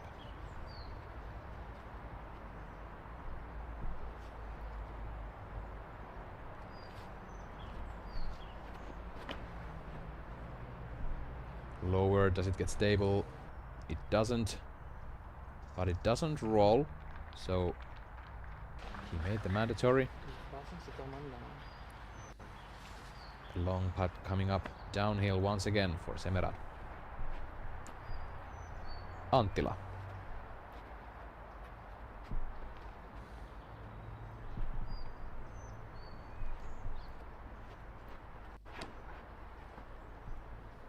Takes it wide and trusts the disc.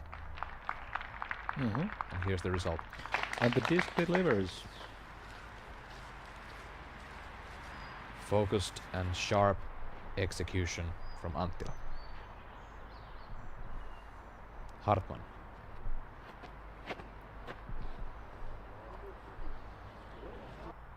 Yep, trust the skips and gets it. Just not quite enough juice on that shot. Circle's edge, if I see correctly. Yeah, seemingly not happy with that shot, but I'm sure this guy's quite happy with his shot. Great angle control, great ground play, just outside the bullseye. Certainly a birdie drop in for Niklas. I'm just on flat. Yeah, I'm letting it break a little, and I don't care.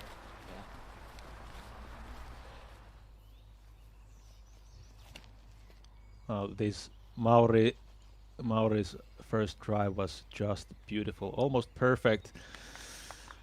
The second shot led a lot to desire for, but I think he's still looking for a birdie. There is a slight opportunity for him to get the birdie. Yet another. Semerad. Circle 2's edge. He's going for it. But how will he do?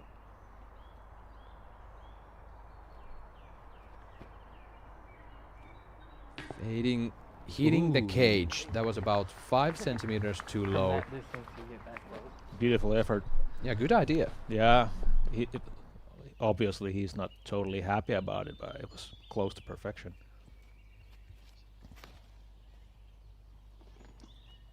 This is Ezra's second throw. On the drop zone, basically.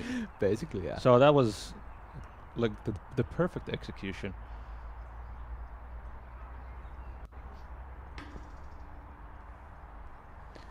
Hartman doesn't get the birdie. Not connecting.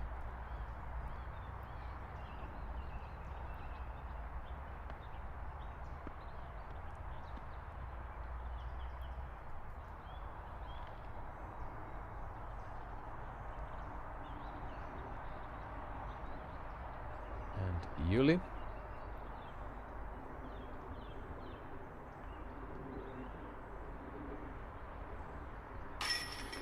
Takes the birdie.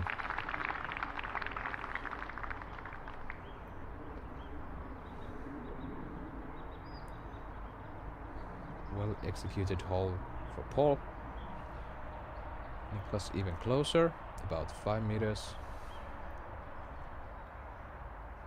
Now 5 to 6. To go 5 down through 10. No problem.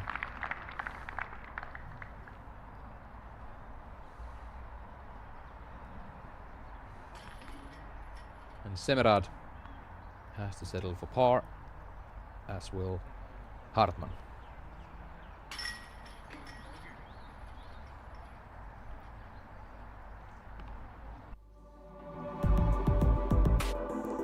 Top 10 right here. Joona Heinonen currently putting for birdie on hole number 15 from circle 2. And Peter Lunde on the fairway of hole 16.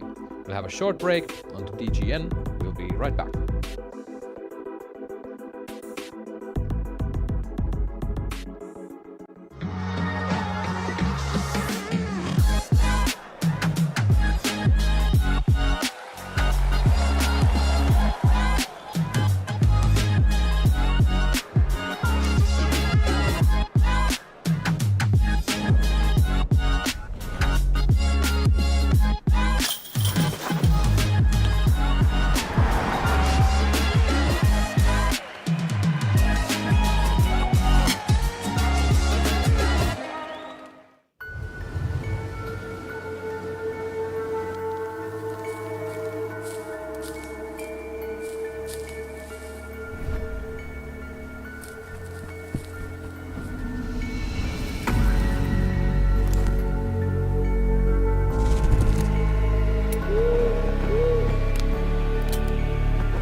Mauri Wilman for the birdie and gets it done on hole 12. Goes to -8. Yeah, he's gonna go there. He's going for the leaderboard. The threshold there is currently 9 under par. Another guy 8 down on the course is Mika Laiko. Have you heard of him? I have. I believe the MP40 class Masters second place holder at this moment. Last year he was fighting for the victory in the States. Coming from Kokemäki, Finland. Mika Laiko has won 4 of the last 5 tournaments he's attended. He has a really peculiar form in his throw. Seems to get the job done. Yep. Certainly does. Paul Ulibarri fading to the left on hole 11 to that copper beach. And that is not beach as in the sand and the ocean. That's B-E-E-C-H. Learning new things. Anttila, tee of 11. Gets the turnover. Actually forces it, kind of. Maybe a bit too much. But yet again, the tree kicks the disc out of the trees. So he'll have a look.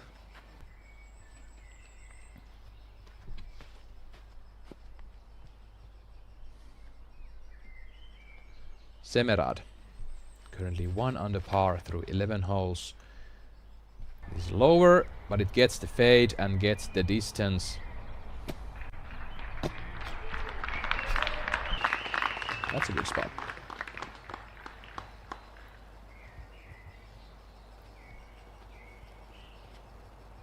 Hartman.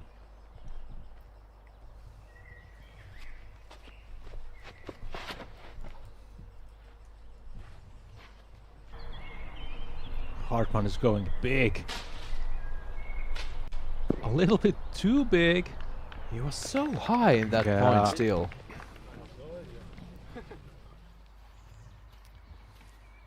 And take a look at Mauri Wilman, tee of 13. Par 3, 108 meters. The basket is, so to say, right there. There's a slight slope from left to right. Yeah, there is really nothing special about this hole, but I don't know. Some of the holes that seem so easy, so must get birdies, they get to your head. As we see Ezra on tee of 13 going backhand, turns this one a bit too much over, hits the branches. Stays in bounds just barely. Andrew, you're on the course and it's been raining a couple days prior to this event. How are the tee pads? Are they slick or, I mean, they're made of turf, so do the shoes stick on the turf tee pads, so to say? How is it looking? Yeah, they've been freshly sanded a couple days in a row dealing with the wet conditions. And I think the only ones I've noticed where they're really very slick is 9 and 10. But yeah, they could definitely be accumulating some mud in certain spots where the fairways are soggy. If players track it onto there, throughout the round as we move forward. Now we're on the lead or the feature card, the final tee off of the day. So it could be a little slick. Thanks, Andy. Niklas Anttila throwing 2.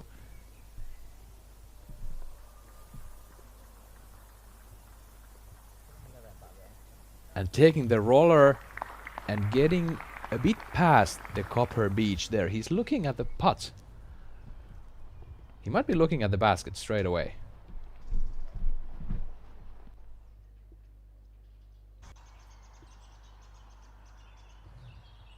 Now Wilman, tee of 13. Sorry. Oh, hitting the birdie on 13. I was just about to say that he really let this one slip out of his hands, but no. We are rolling back that Zuka replay for Mauri Wilman. Big time birdie putt, circle two's edge, and I mean, that's a horrible body position to have putting from that distance. Yeah, and a horrible sidearm, the first shot, but no matter. If you can make up for the bad shots in your putting, you can do that.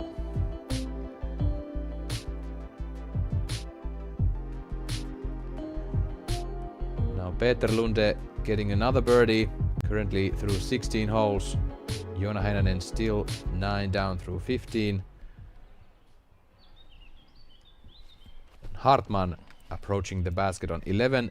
Huge forehand shot, wide to the left. And there it comes. Gets a roll. I believe he's looking straight at the basket. Yeah, and usually players don't go around the red tree from the left side, but if you got the sidearm, you can do that. Obviously.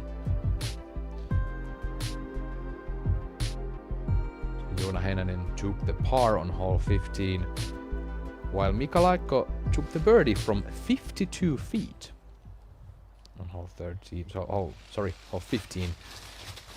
Yuli-Bari second on 11. Going straight at the tree. And now he's in the branches. Yeah, but he still has a knee putt, I would say. And the new face for DGPT Europe's Disc Golf Network coverage, Aapo Karhi for the birdie on 14. That's a great putt.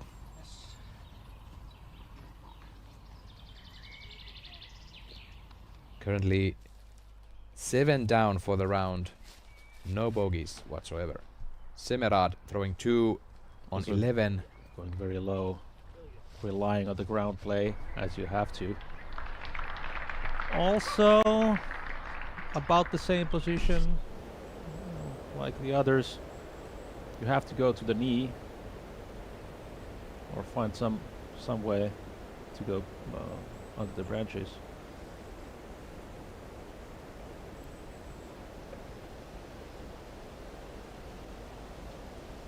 Some fellow Americans for Ederholt and Yuli-Bari. James Conrad currently 7 down through 16. Eric Oakley currently 6 down through 14. He's putting for birdie from 13 feet on 15. Niklas not quite having a straight look. He has to go Anheuser. If you remember that highlight putt from Niklas from Turku Open last year, this is not far away from it. This is downhill and that was uphill. So he's gonna give it a chance. Trying to get the putter flex back to go straight into the basket. I mean, not enough Annie on it.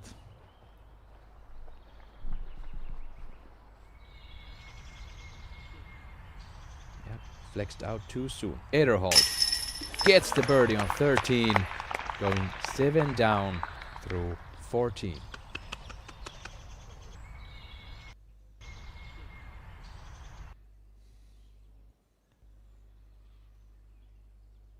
I mean, this is why he's probably the best T2 putter in the world at the moment.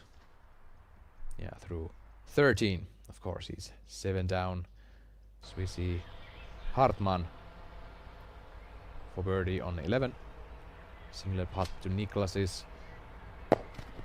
This was looking better, but was slowed down by the branch.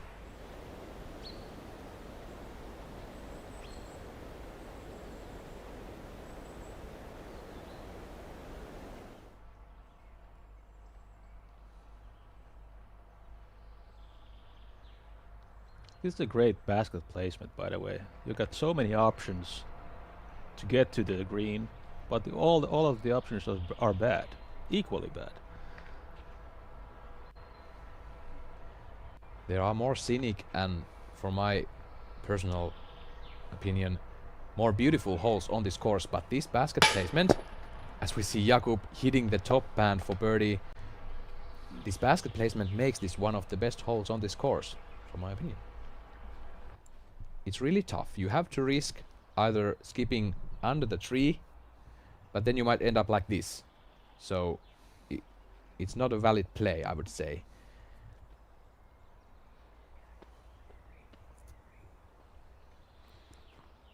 Yeah, Ollie gets down on the knee. Nope. Trying to ram through the twigs and the leaves.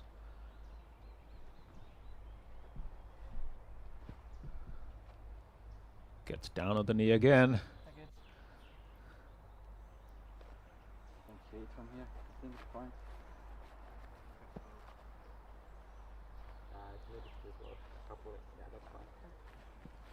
Now he's double checking that his stance is correct.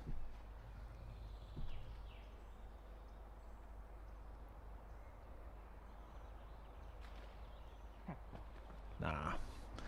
Didn't have enough space for the arm movement. Not able to get enough momentum for the disc to fly to the basket. 4 discs really close to the basket, but not for birdies this time. Anttila grabs the par.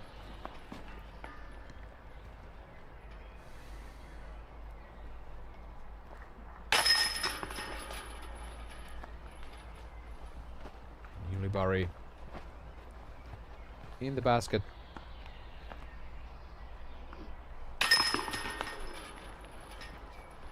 Semerad for par.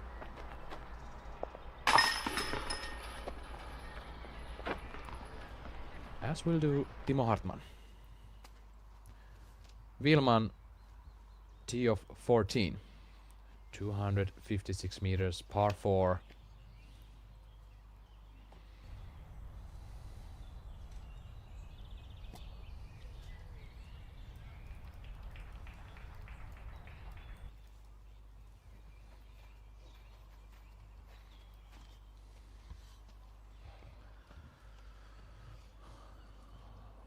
Ezra has all the distance this hole needs for an easy birdie.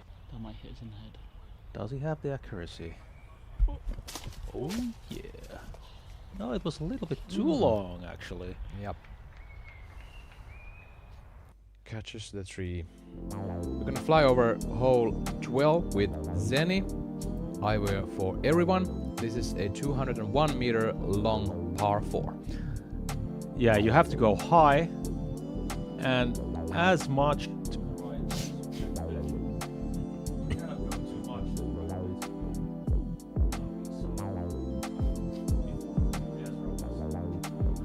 after his first shot was standing on the drop zone tee pad, so it was an easy job for him to approach the basket.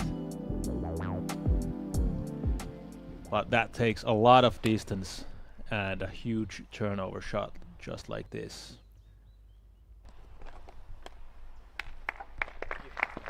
Yeah, okay. The crowd approves. Remember to visit Zeni's web shop and use the code DGPT for 10% off your order. Now Anttila checking the wind. Also going with the backhand here.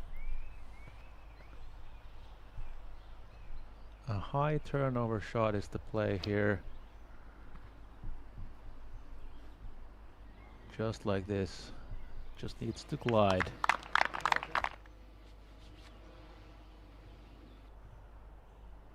Semerad.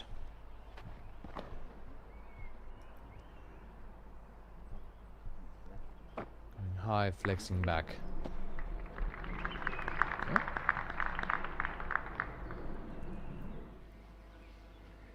Timo with the sidearm. Interesting. Because with the sidearm you cannot get the glide as you would get with an Anheuser, but with power like this I can easily understand why he chooses that. He's probably caught to the right a bit too early.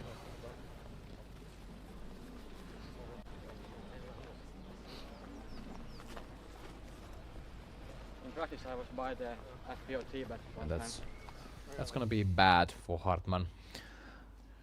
Now Aderhold. Stand still second shot on 14. tickling circle one's edge. According to the statistics, this is tournament number 608 for Paul Ulibarri. Mauri Vilman.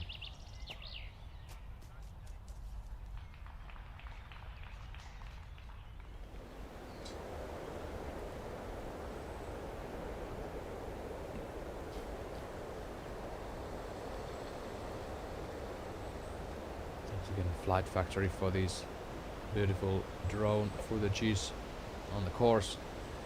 This hole 12 is a par 3 for the FPO, but a long par 4 for MPO.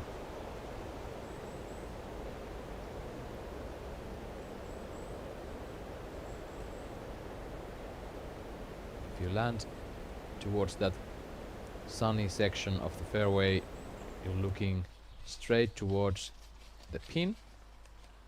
Now Timo is not in a good position. He's gonna have to scramble his way to the fairway towards the pond. It's a controlled upshot. Well done.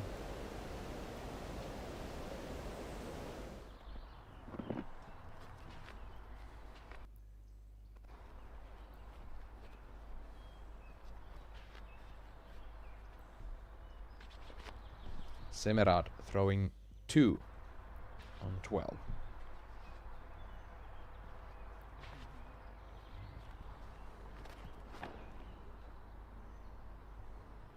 Beautiful shot. That's how you do it. Jakub Semerad getting an awesome birdie on hole 12 from about, I would say, 6 feet, 2 meters.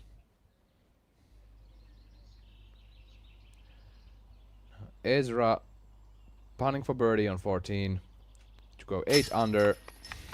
Does it. This guy has turned into a robot lately. Here's Paul.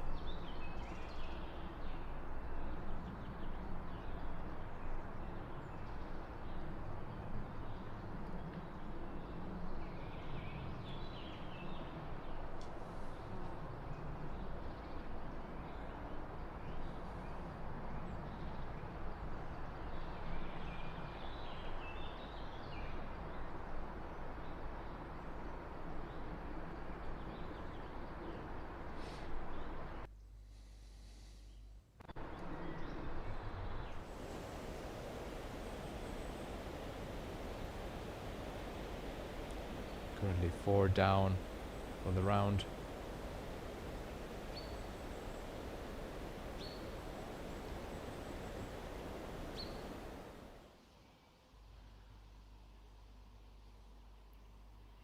Mauri Vilman now putting for birdie on 14. Oh. Hits it low. That wasn't characteristic of Mauri Vilman. He's been putting so confidently lately.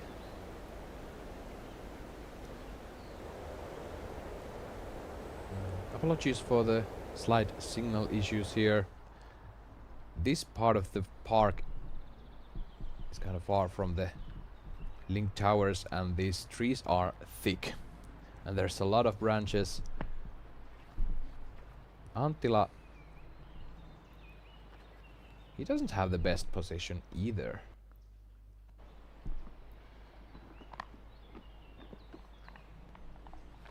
Has to go to the knee.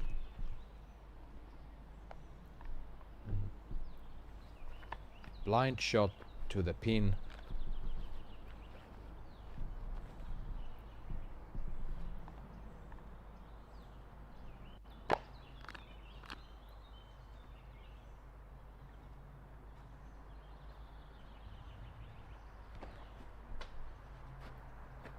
Steve Anheuser with the stable disc for Niklas. Fading to the right, he's inbounds. Inbounds, but quite far off. But luckily, even though it hit the branches, it looked bad. from the outset. Stayed in bounds, so no harm done. But certainly has to fight for the birdie.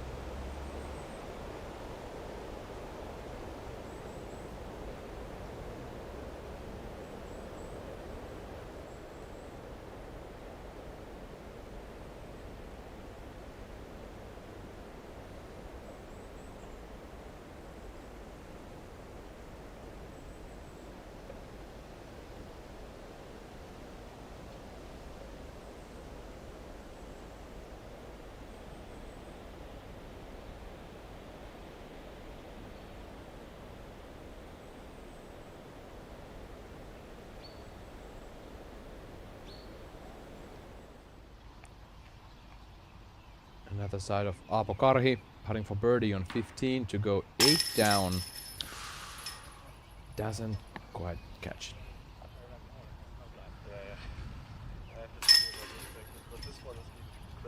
Aapo Karhi has made some great showings in Finland.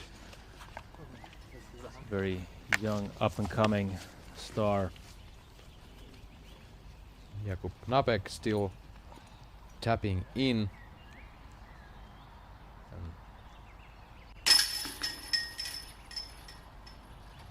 That was Karl Rose from Germany, and here's Knapek. He's now back to 7 down. Knapek had a double bogey on hole 12, so he has 9 birdies total on the round.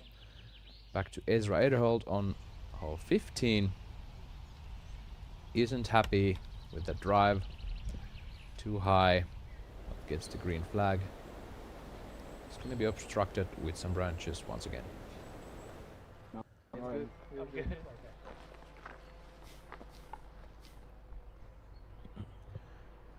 Now, Paul Ulibarri out of bounds. This is for bogey.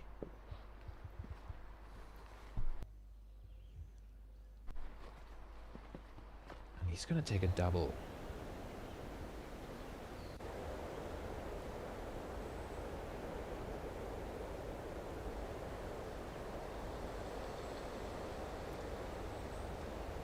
Some dark woods here in Franz Ferdinand Park.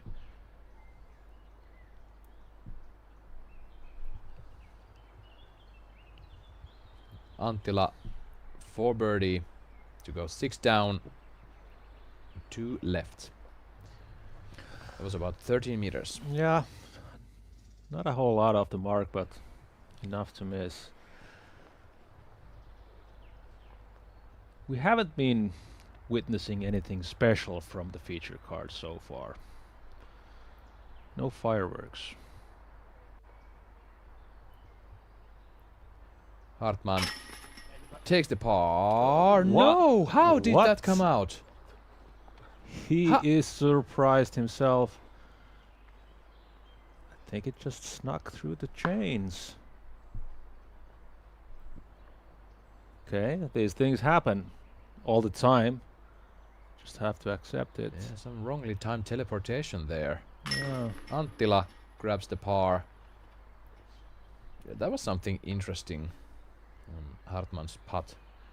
Maybe just too low and left and circled around the rim. I think it went through the chains. Either way, now he's in.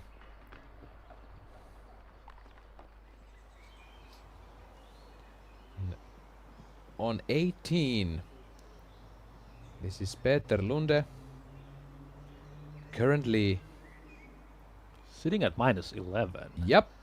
Going for -12 after this. He's probably a little bit... Oh, it's inside the circle. Yeah. So... Just about. Yeah. Trying to get 6 consecutive birdies to end his round. Vilman on 15.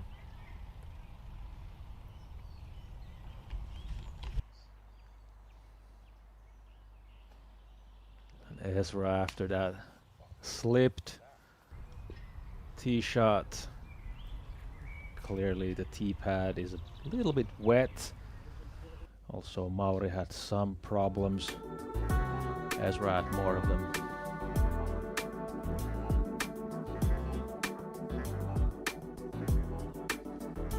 We're gonna go back to Peter Lunde putting for birdie to get one stroke off of Nestori Tuhkanen. In. That's a 12 down round for the Norwegian. Coming from Oslo, took one bogey on hole 10.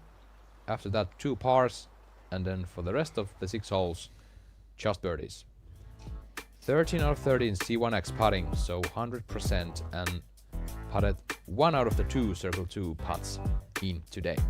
Mika Laikko still rising up in the leaderboard, 16 holes done, and he's 10 under.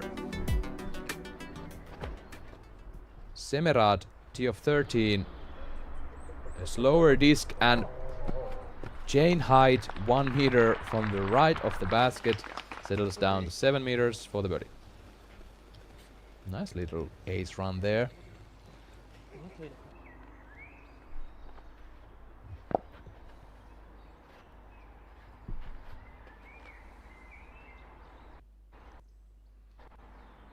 Anttila next up.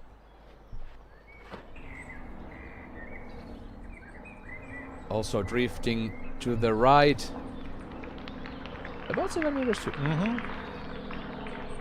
Great speed control, great angle control. This is one of those must-get birdie holes in a way.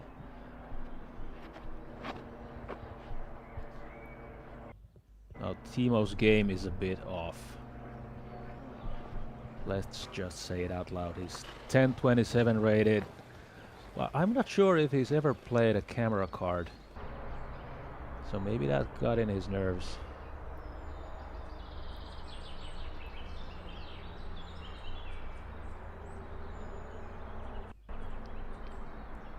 Slow turnover shot from Ulibari.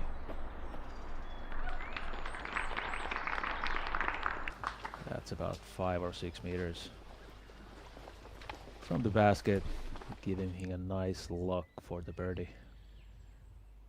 Back on 15 with Mauri Vilman, throwing 2. Going with the skip shot. Yep. The low forehand play seems to work for Vilman. On his card, last Konopište Open's runner-up Daniel Davidsson, even for the day. He's got 1 double bogey, 3 single bogeys, and 6 birdies on his card. Not quite achieving the things he did last time when he was here. Ederhold. This is his 3rd on 15, laying up for the par. And now putting from 6 meters in. Stays -8 for the day.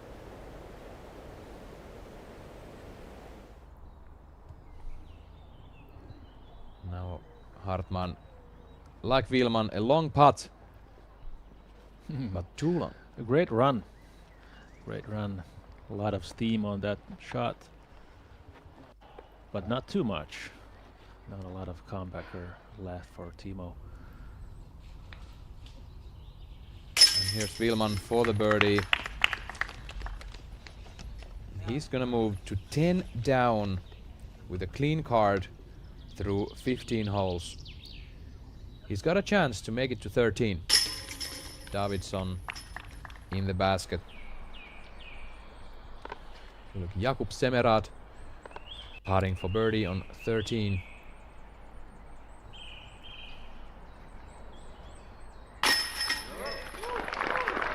Nice putt. From 2-time putting world champion.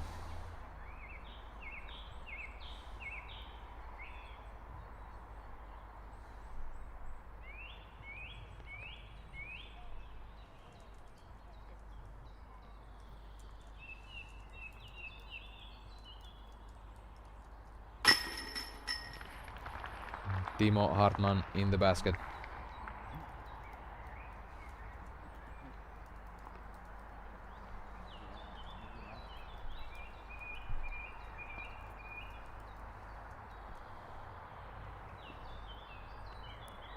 Anttila next up.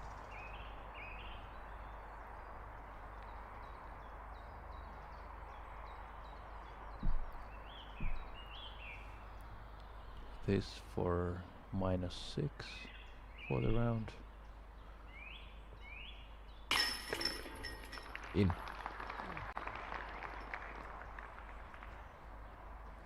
What if I told you that Niklas gets at least 10 under for the round? Totally doable.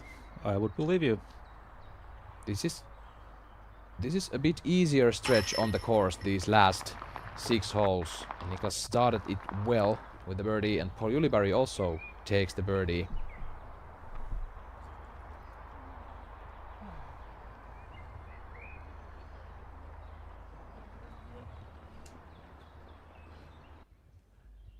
And here it is, the leaderboard once again. We'll have a short break on the Disc Golf Network. We'll be right back.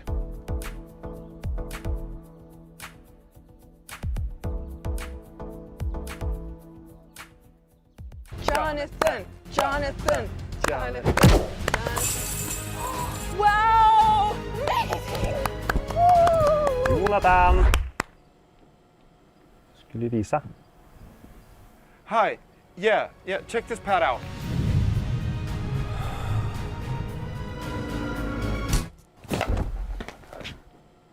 I think you should use your wrist a little bit more. Why not? Is he okay? Yeah, he's fine.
Semerad. Tee of 14, 256 meters, par 4. Semerad going straight at the gap,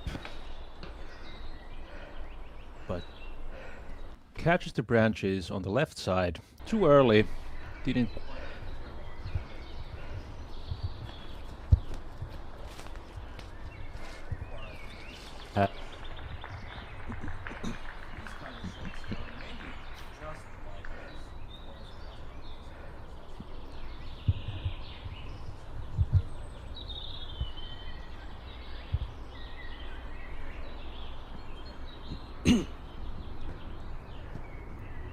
This is a bit of an uphill, so maybe that one helped. Getting the disc dialed in.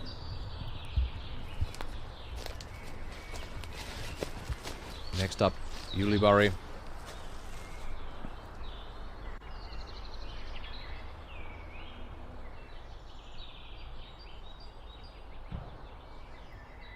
Taking it wide and hyzering.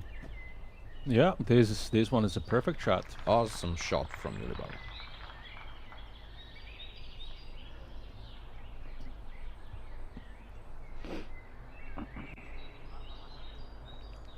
And Hartman has big distance. This one looks a bit too straight. No, It's a very overstable disc and also gets the ground play. Great execution there. And tee of 18, we're gonna see Mika. We're soon gonna see Mika Laikko on the tee. His first appearance on the Disc Golf Network, I believe.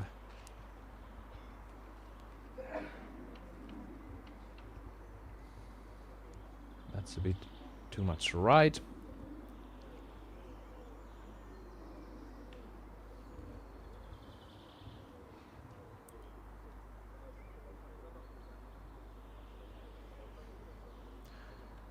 So Mika is the guy with the orange shorts there, still waiting for his turn.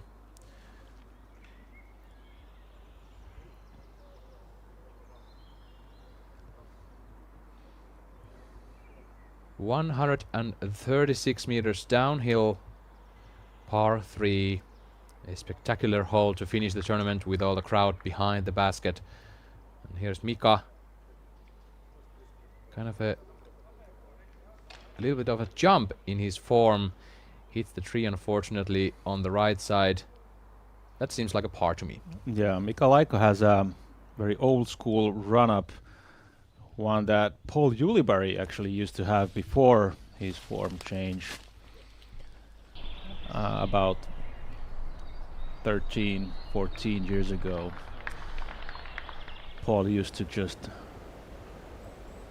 run towards the tee and make the jump and brace and throw. So no X-stepping. Maybe Laikko hasn't updated his YouTube application and just sees those old videos from 14 years ago. Could be, could be. No one knows. It's great to see him on the coverage. He's been doing fantastic job on several different tournaments this season and couple seasons past. Anttila, second shot on 14. Again, a bit overturned, would you say? Coming back though. Coming back. Yeah, that's solid. Yeah. Circle's edge putt.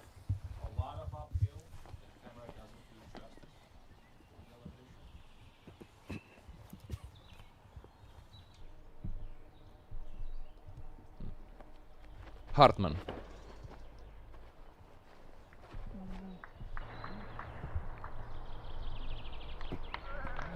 He's second, almost in the bullseye.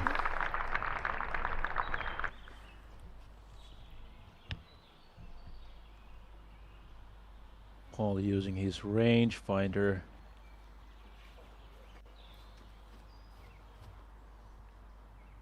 And maybe on a course like this, you might find it better to use it.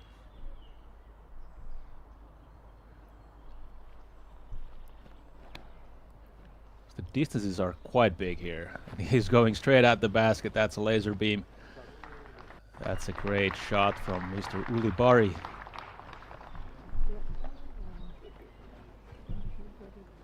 One of the seasoned veterans. Probably the most tournaments under his belt of the whole field here. This is his 607th or 608th tournament so far. And that's something he mentioned on his videos, that usually he has more competitions under his belt than the other 3 cardmates combined. Easily, easily. Not only has he been playing for 20 years, but he just likes to play tournaments. Like, he plays C-tier tournaments, whatever tournaments.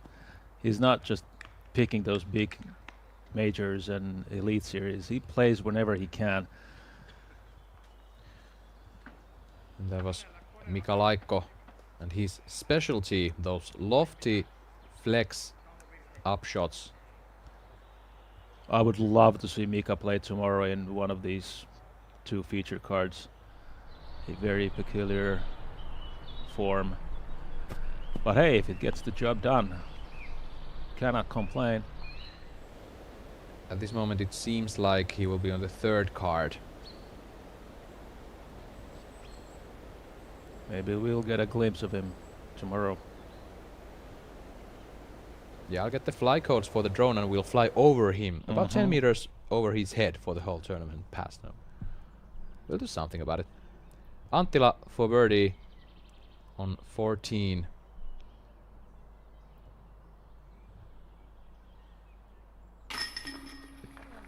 And slips out from the right side. Not enough chains. Not enough chains.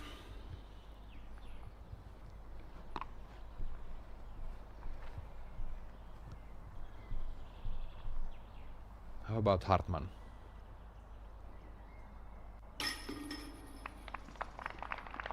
Gets the birdie.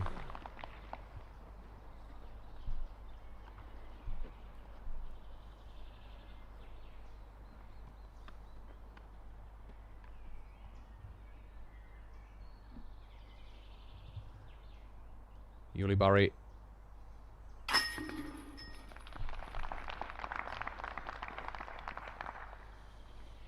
Really focused upshot and a great execution on the green gets him a birdie. Semerad has to settle for par.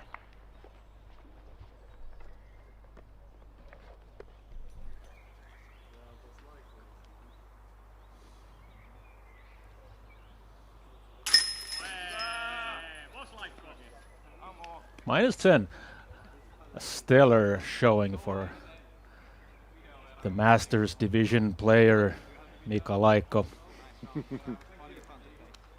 Yeah. His fellow mates come to congratulate him for a reason. For sure, that was a great round for him. Mauri Vilman, the only player in top 10 still on the course at this moment. Joona Heinonen finished 10 down. Many players 10 down, 3 players 11 down, and then Peter Lunde 12 down, Nestori Tuhkanen 13 down, going towards tomorrow's lead card. Yeah, one thing I like about this course, it doesn't... If you have a good round, it's -10, 12. If you have a bad round, it's -7. Basically. We're flying over hole 15. This is a par 4, 228 meters, playing as the 6th easiest for the day for MPO. We are going downhill. And thank you, Zeni, for sponsoring this flyover. Super scenic hole, as you can see. This is the FPO basket on the right side, and the MPO basket is further down on the left side. There is the OB on the left side. So if you want to play it risky, you'll play a roller, but you're also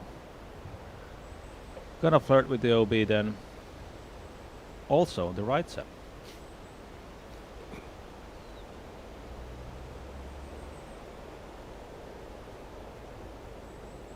The sun is slowly setting down in Konopište. We still have about 4 hours of daylight, although it's getting a bit darker every minute.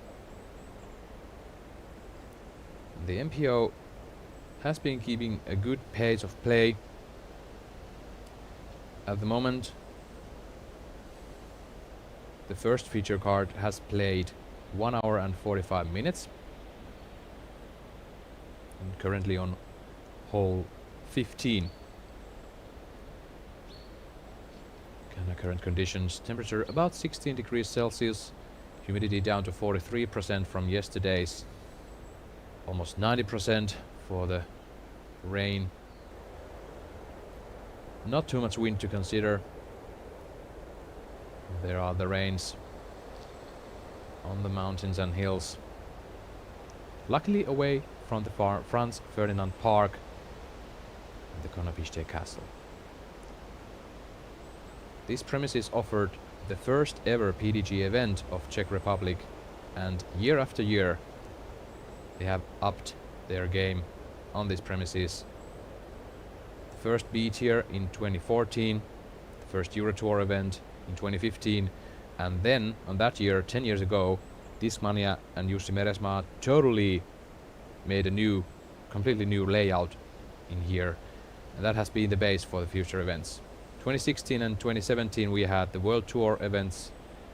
2018 the first PDGA Major of Czech Republic. 2021 European Disc Golf Championships. 2023 Euro Tour. and 2025, the first DGPT event of Czech Republic.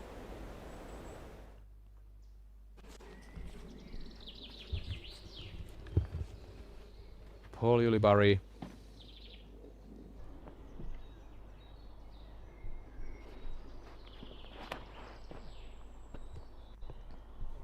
This one's looking good. Needs to get down. Ooh, it didn't get down early enough, and that's a red flag, meaning OB. Too tight for Paul Ulibarri. I didn't get the turn. I was calling it too early. Hartmann. No, makes the overcorrection.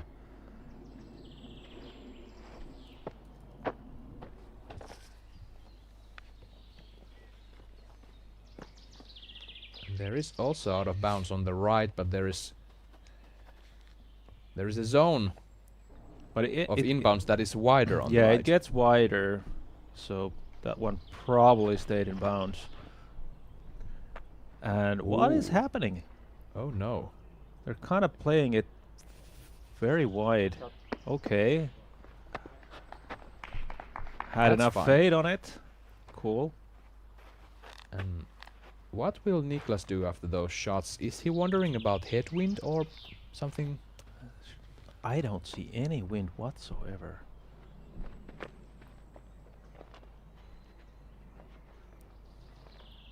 $228 meters. 12 meters downhill in decline. I feel like this is looking fine. Yeah, this one is the play. Or is it? Whoa. Whoa. That was so close. A bit too close to my taste. Yeah, very exciting tee shots we got. Ez Riderhold, tee of 16. The second par 5 for MPO after hole 3. Beautiful. Is it a bit too long? No, it's fine. Totally fine for Ezra. Hole 16 is 272 meters for FPO and 302 meters for the MPO. Is he going for the eagle Are there? you going for the basket? Whoa. Don't. No. Is that like a tap-in eagle? Not quite a tap-in, but is he taking this? Really? Is he going 10 down? Really? Come on. Do it.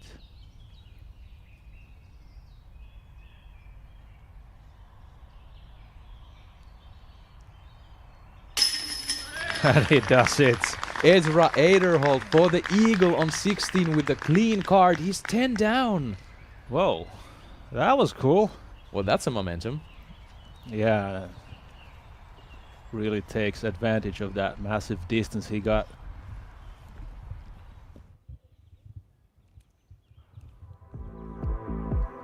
Definitely something happening on the course. Yeah, definitely a highlight reel material. That is the only eagle of the day on 16. That is for the MPO division. Great job, Ezra. Timo Hartmann throwing 2 on 15. Going high. This is hyzering to the right. Yeah, circle 2. He wants to be closer to the basket.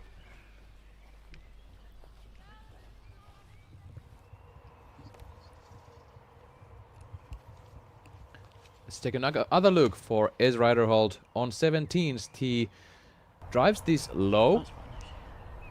Maybe even wanted a cut roll to the middle, but doesn't get it. He's on the right side. Has a hyzer with a forehand to approach the basket. Maybe even backhand and hyzer. That might be more friendly, thinking about the slope on the pin. Now, Wilman. This is a par 4, 175 meters. 574 feet. Severe uphill. Thanks. Probably does a good job. There's a 22 meter incline in elevation. And what is it? That's about 70 feet almost? I won't call it. You won't call it? No. Okay, well I'll call it 70 feet. Semerad throwing 2 on 15.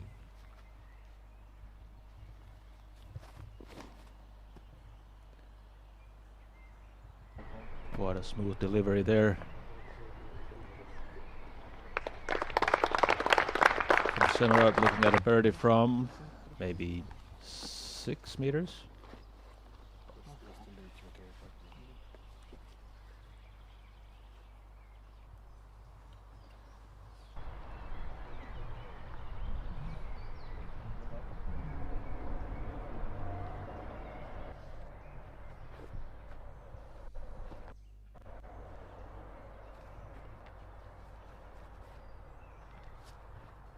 Anttila going with the forehand. How does he want to land this?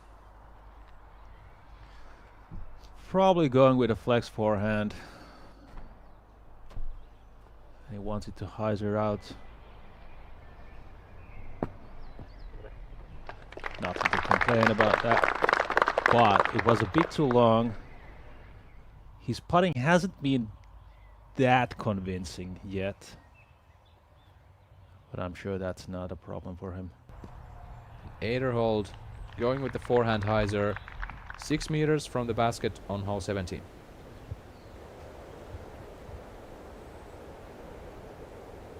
We're back with the first feature card on hole 15.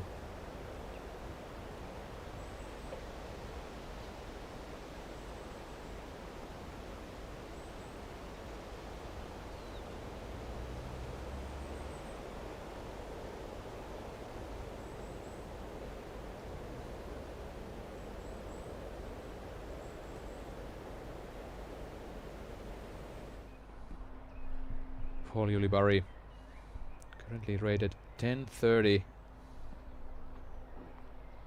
He's 4th now. Settling for a bogey after the OB.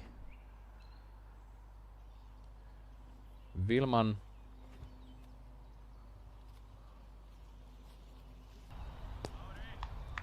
a beautiful sidearm shot. Yeah, really controlled. Yeah, so soft landing. No question about it. Second highest rated player on the field, 1035, while Niklas being 1044. Hartman rated 1027, putting here for birdie, and that's gonna help his rating. He's had a tough round today. Tough round.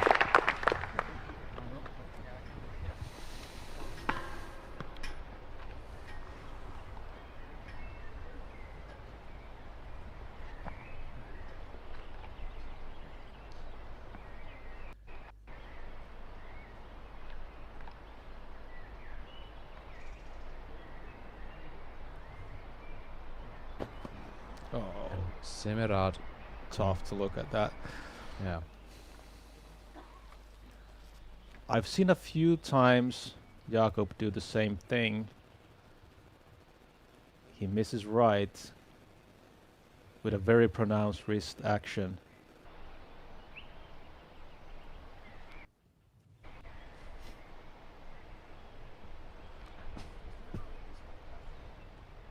What about the last shot? Anttila takes the birdie. He's 7 down with a clean card.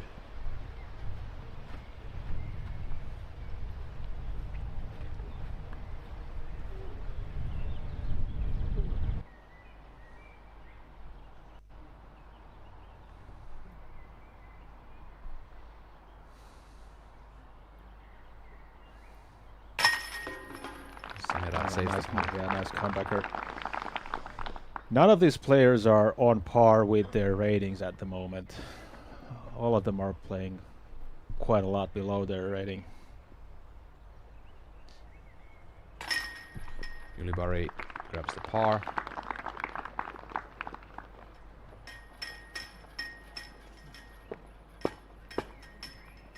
Yeah, Antila questioning.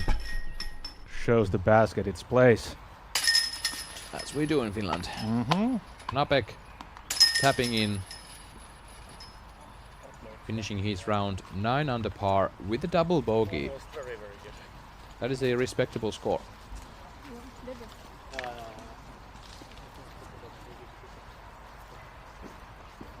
We're gonna see the second feature card after this.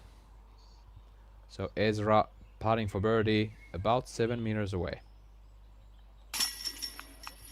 Count him in, he's 11 down for the round, Jani. Mm-hmm. There's still 1 hole to play. Very impressive showing from Ezra Aderhold. Also last week at the Cascades, made the lead card for the final day.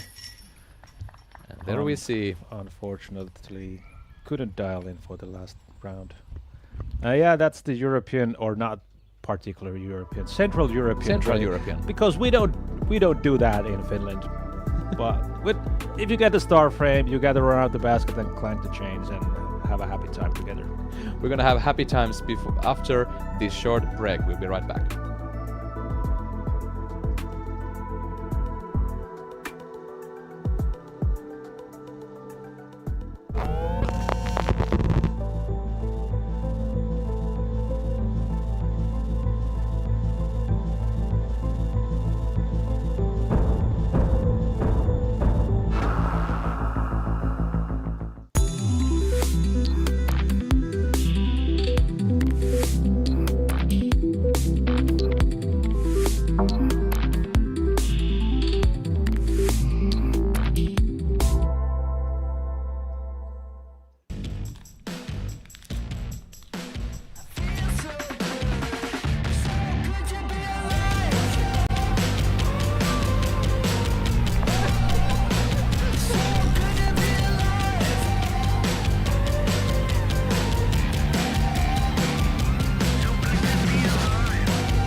Ezra Aderhold, tee of 18, going straight at it.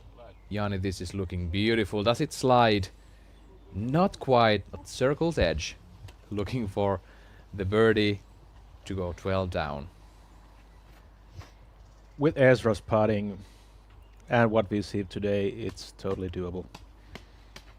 And Mauri Wilman took the birdie on 17 and he is now 12 down. He can still take 13 down if he gets this right. Let's see it. 136 meters downhill, par 3. Sweeping from the right. Mm-hmm. Oh, Looks goodness. Good. Oh. Stay. Mm-hmm. My oh my. Yeah. He's gonna tie the lead. That might be the tie. And that's 16 feet. That's nothing to Wilman. Hartman, tee of 16. As we see these tee shots from the first feature card, I'm gonna toss it down to Andrew.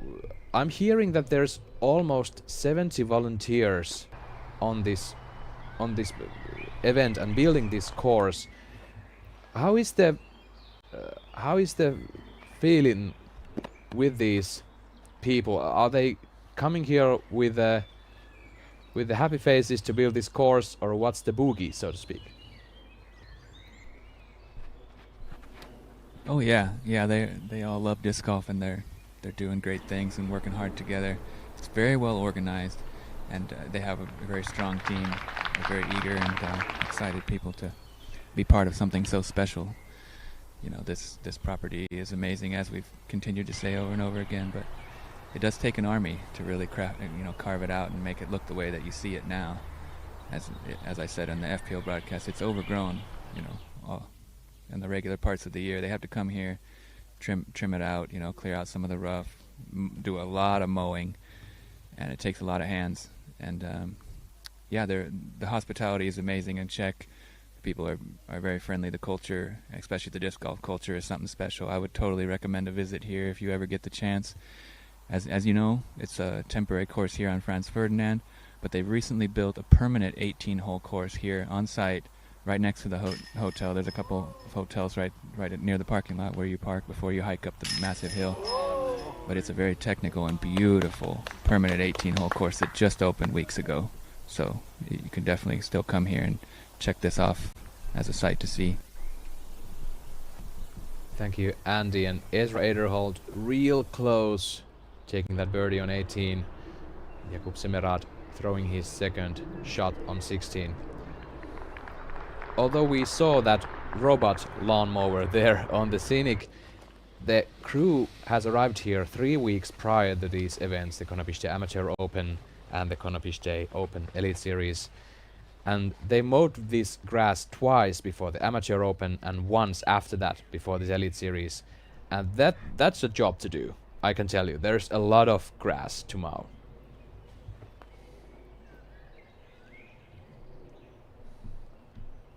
Hartmann throwing 2 from patent pending.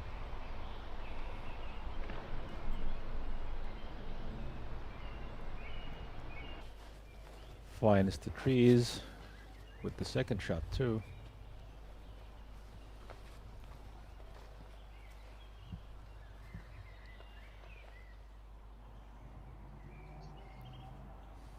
Willman for the birdie, and he gets 13 down. And ties for the lead at this point with Nestori Tuhkanen. Olli Uliberry throwing a laser beam as his second shot on 16.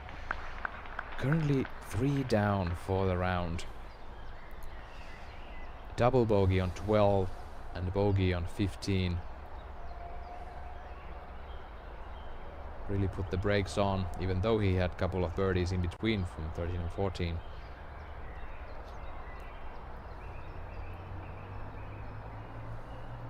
I must say, really slow play for score-wise from the first feature card. Yeah, I expected more of them.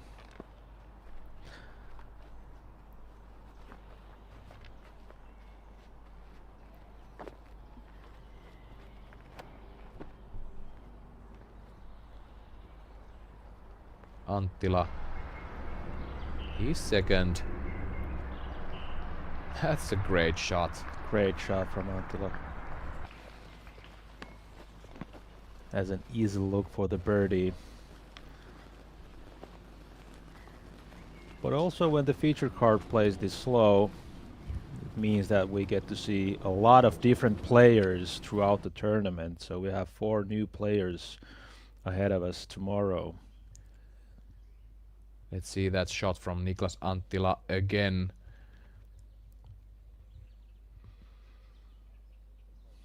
Currently standing at -7. And is probably looking at a birdie on this hole. Going to -8. And as I mentioned before, none of these players are playing to their ratings at the moment. So -10 is only 1045 rating. For how long? That would be Niklas's rating, more or less. Cool. There you go. He's currently standing at -7. It's cool by our favorite player. And the hot round of -13 is only 1067 rated round. Yeah. Because there is not much score separation on this course, the ratings stay relatively low.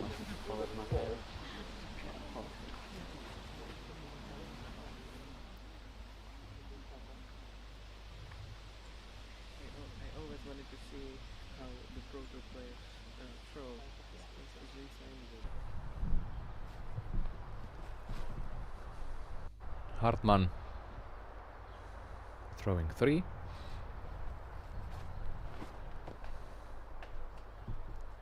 Tight angle gets through the gate. Circle 2's edge, I believe.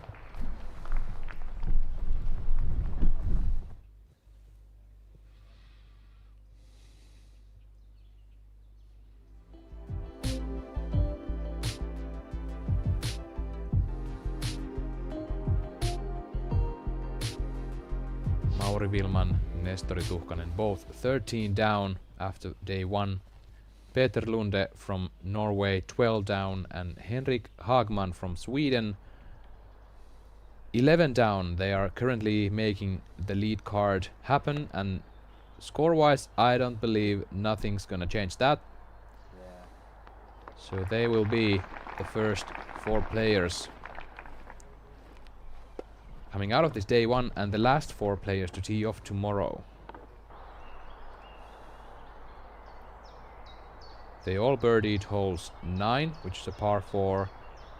The 16, these players are on right now, the par 5, and the 17, the next par 4 going uphill.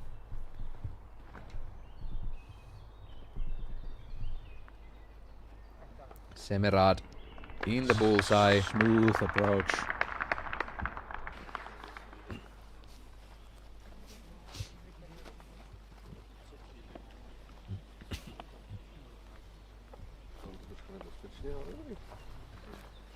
Jakub is happy with that. He's gonna take the birdie like a tap-in.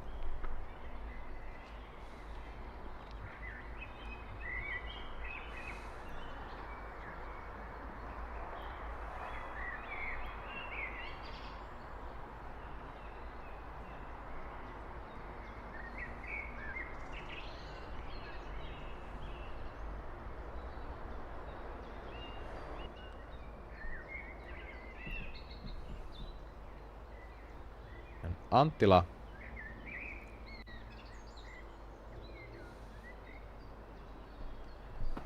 over 30 meters away, jump putting. Now he's in 6 meters for the birdie.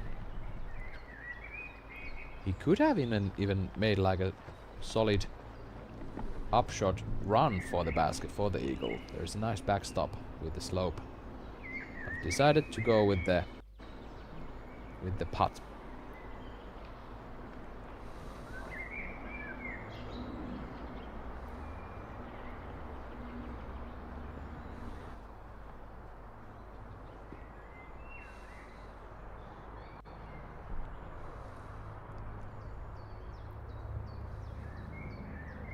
Hartman for birdie.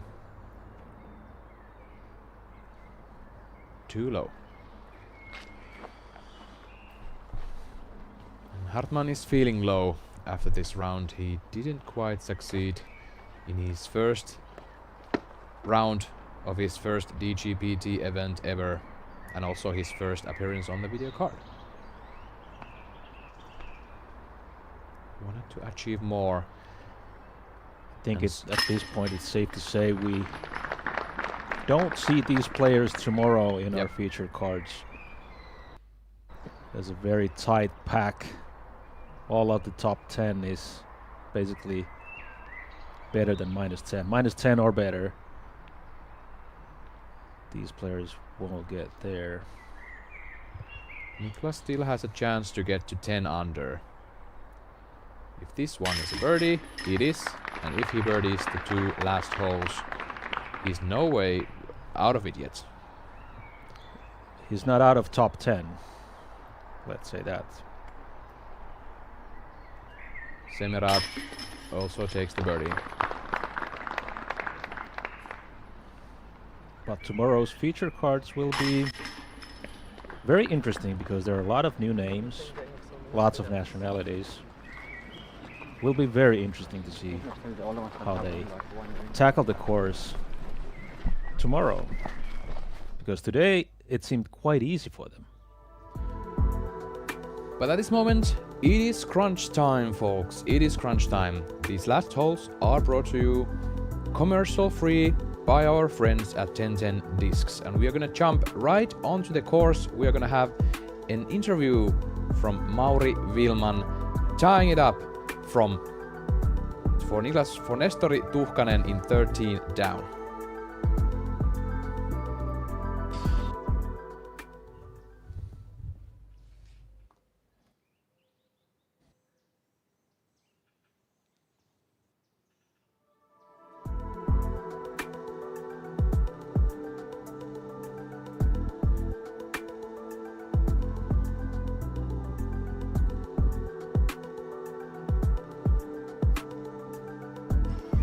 game style? I think so. Yeah. Yeah. Which parts of your game you feel suits more this kind of long, wide fairways here in Konopište, in this huge property?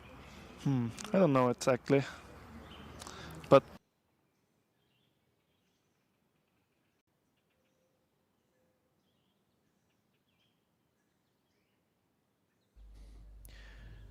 I'm sorry about the small technical difficulties. We'll see if we can find that interview again to you folks later. But all in all, Mauri was feeling good after the round, and he's ready to tackle the course again tomorrow. He feels overall balanced, comparing his game plans on these holes. You have to have a solid approach forehand shots, and you have to have those turnover backhand shots and everything in between. Pretty much so, yeah, for sure. This course seems simple on paper, but it's not that live, would you say? Yeah, and it awards you if you have a solid sidearm play, for sure. You want to trust your sidearm and use it quite a lot, more than on other courses, I would say. And Mauri Vilma definitely has one of the best in the world, if not the best.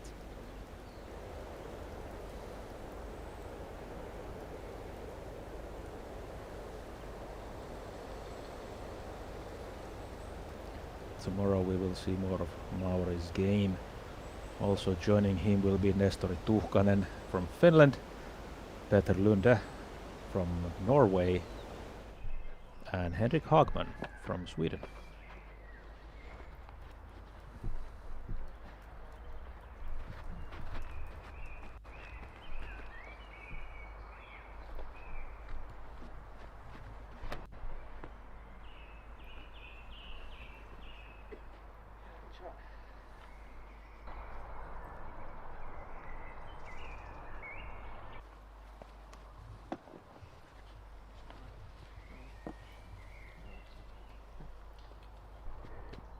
On the tee of 17 we have Paul Ulibarri. Driving straight towards, gets a little turnover. That's a good spot. He'll probably go from the right side of the big tree. It's uphill, so hyzer is not a bad option at all. It's probably easier to get up when you can put the disc on a hyzer angle.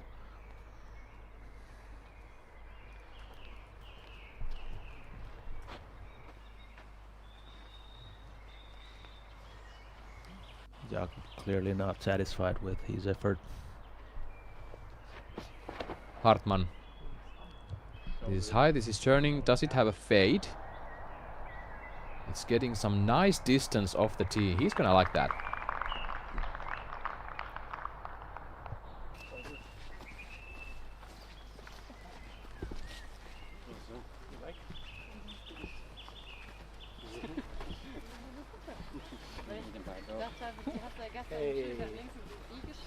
No dog toy.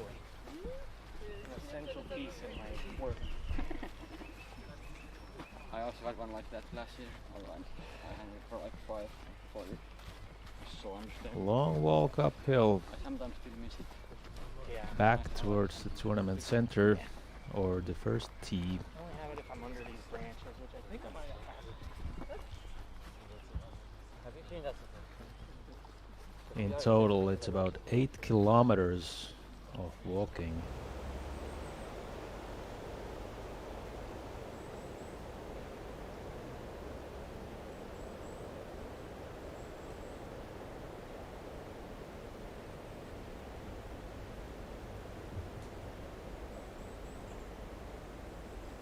And now approaches for the hole 17.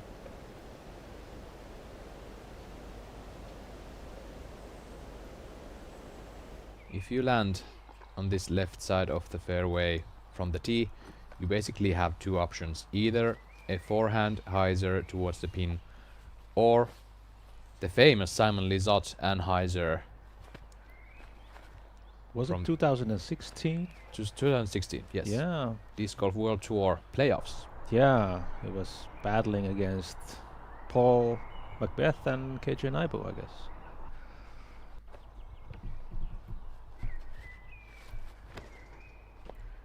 A risky Anheuser shot. It needs to hold the angle, and it does, leaving him about 6 to 7 meters putt.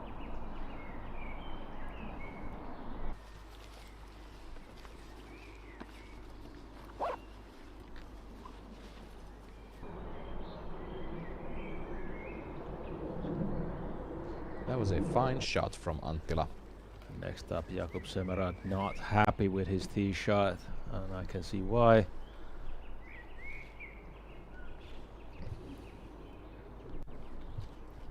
He'll have a hyzer look. No, Anheuser look, sorry. This is looking great for Jakub Semerad in the bullseye. Quite easy for him, clearly. Is good, is good. And also Paul is too much to the right, so he cannot go hyzer. I'm sure he intended to go a bit longer so that he had the hyzer look, but definitely the Anheuser plays here a lot better. Does this hold the angle?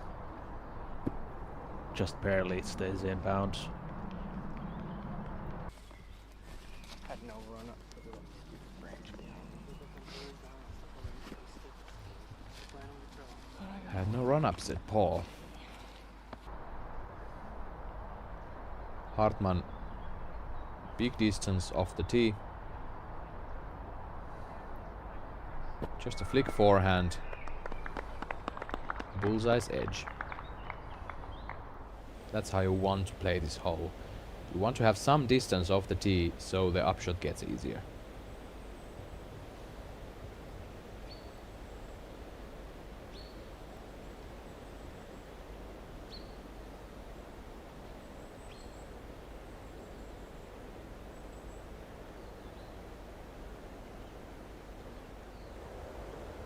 Thanks again for all of our viewers across the globe joining this live view from Konopište, Benešov, Czech Republic.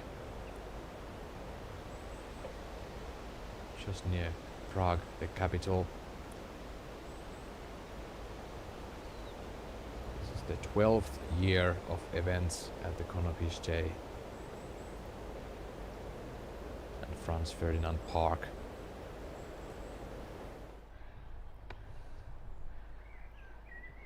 After this day, the coverage will continue on Disc Golf Network.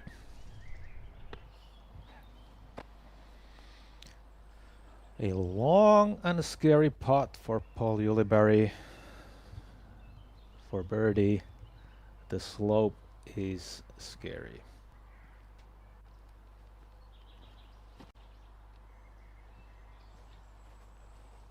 Misses the basket from right. Not the worst result, actually. If you hit the cage from this distance, you'll probably have the same kind of putt, but going uphill. Anttila for the birdie.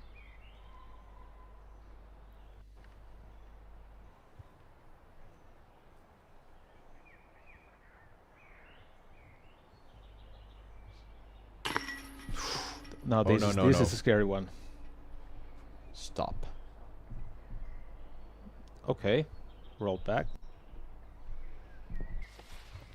8 meters left. Come back for par.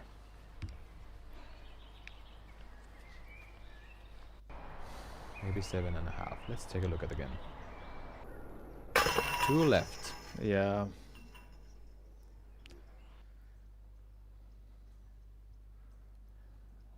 If I recall correctly, 2 years ago, we saw a rollaway all the way behind the tree. That's about 25-30 meters on the downslope. And Anttila saves the par. Makes the correction. It's not going to be 10 down for Anttila. 9 down is the best he can do if he gets the birdie on 18. 2 hours and 50 minutes have passed for the feature card number 1 on the course.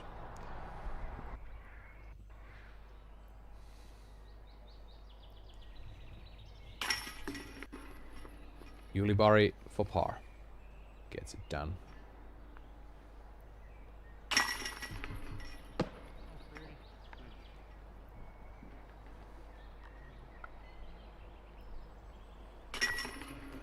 Hartman in the basket and Semerad takes the birdie in from the bullseye. We're gonna take a look at some highlights from Mauri Vilman, the Estonian second highest rated player in the event. And his rating is not gonna go down because of this round he just played. 13 under par.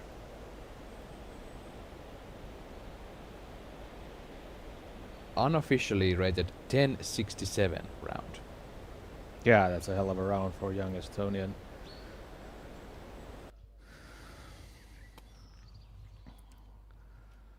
Sidearm specialist, like all of the Estonian players, it seems. Very flexible, big arm. Look at this. No problemos for Mauri. Almost hitting the cage on that hole. Yeah, and this putt. This was awesome.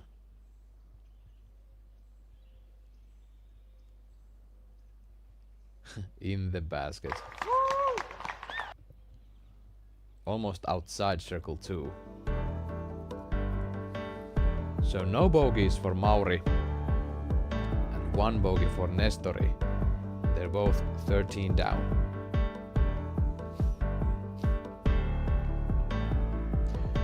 Jani, do you feel like he's gonna keep that up for the whole tournament? He has been very confident, and I don't see any reason why he shouldn't keep up with that. So are we gonna say that 39 is gonna take it down? Minus 39. Minus 35 will be the winning score. Could be Mauri, could be someone else. Again, the separation is minimal, so anything can happen in these 3 rounds. I'm gonna up you and say 37 down is the MPO winning score. You have every right to be wrong. Jakub Semerad, tee of 18, hits the green in 5 meters from the pin and slides to 7 meters. He's being high on the left side.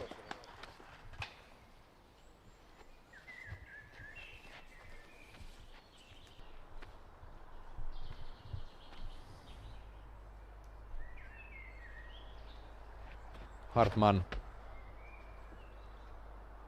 Take this to the right. It's tabling up. Yeah, slows down.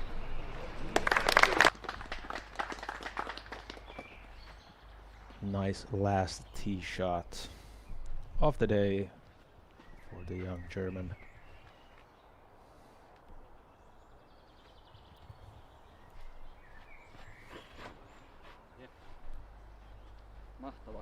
Niklas going very low, relying on the ground play, but doesn't get just enough of that. Leaves kind of a long putt. Probably almost 60 feet, if I saw correctly.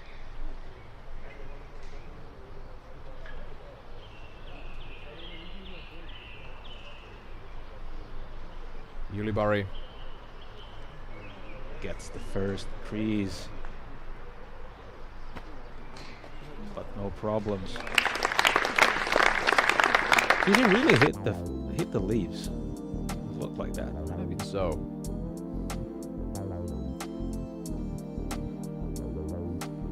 So, par 3, 136 meters. 9th hardest, so in the middle of the easy or hard scale.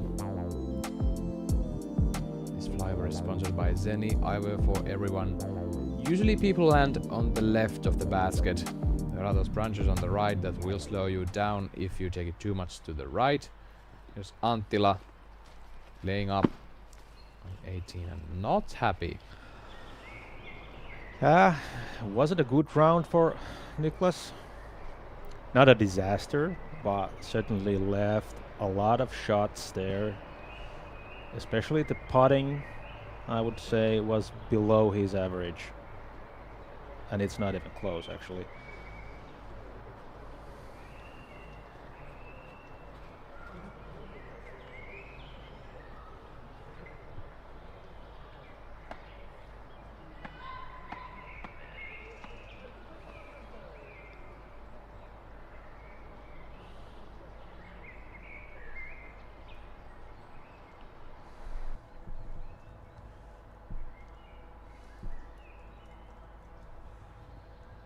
Yuli-Bari.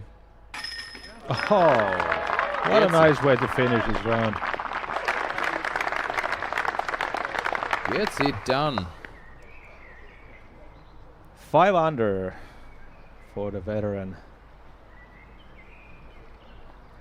Circle 2 putt to finish the round. 4 birdies in the last 6 holes.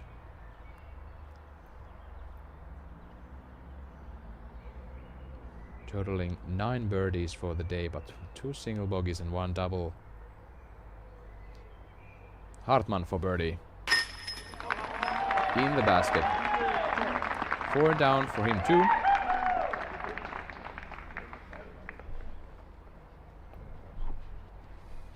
Semerad parring for birdie.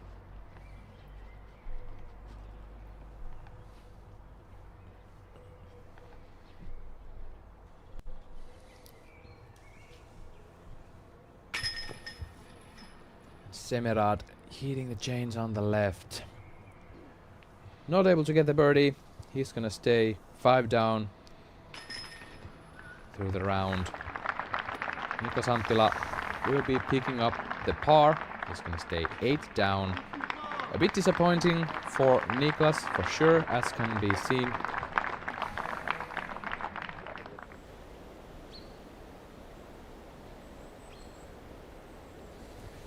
And that is it. The first day of the Konopiště Open 2025 has come to the close. Let's take a look at the scoreboard once again to settle down once and for all. How are we moving towards the moving day? In the first card, the lead card, combined 2 bogeys for today and 1 ace. Nice statistics. And in the in the chase card, we have no bogeys, but 1 eagle from Ezra Ederhold. Yeah, this is a very scoreable course. You don't really need to get bogeys. There are a couple of holes where you can find the OB and the bogey is kind of guaranteed. But other than that, this is such a scoreable course all in all, and doesn't give much separation. -13 is a fantastic round, but still only 1067 rated. So I think they can do even better than this. If I recall correctly, Eagle McMahon has the course record at -15, though there are some minor changes to this year's layout, but -15 is doable if you're Eagle McMahon. That is true. We're going to be talking more about the stats and the day, how it went, after this short break on the Disc Golf Network. Don't go anywhere. We'll be right back with you to close up this round. They're back, and better than ever. The 2025 Discraft Tour Series lineup has arrived, featuring the fan favorite Z Swirl plastic. Swirly, grippy, and built for flight. Z Swirl was a standout in 2020, and now it's here again for another legendary season.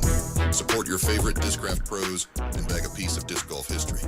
These limited edition discs won't last long, so grab yours before they're gone. Available now at discraft.com. Great news!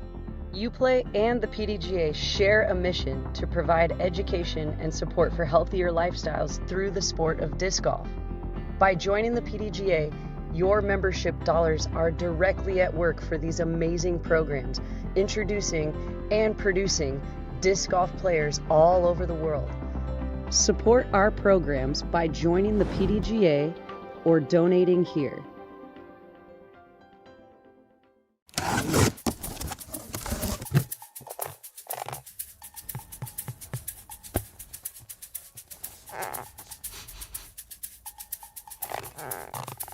That's nice.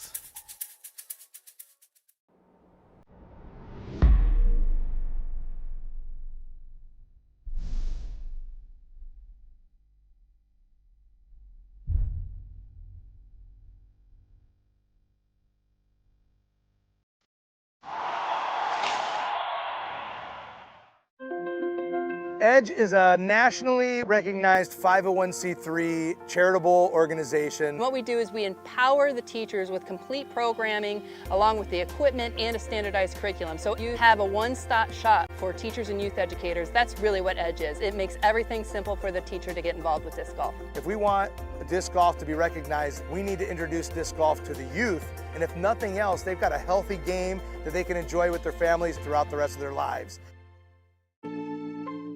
Your membership dollars have a huge impact on the growth of the game of disc golf. The PDGA uses membership dollars to provide and aid disc golf as it spreads across the globe. From tools like the PDGA app and Tournament Manager, services like the TD Helpline, and grant programs that support the growth of disc golf globally.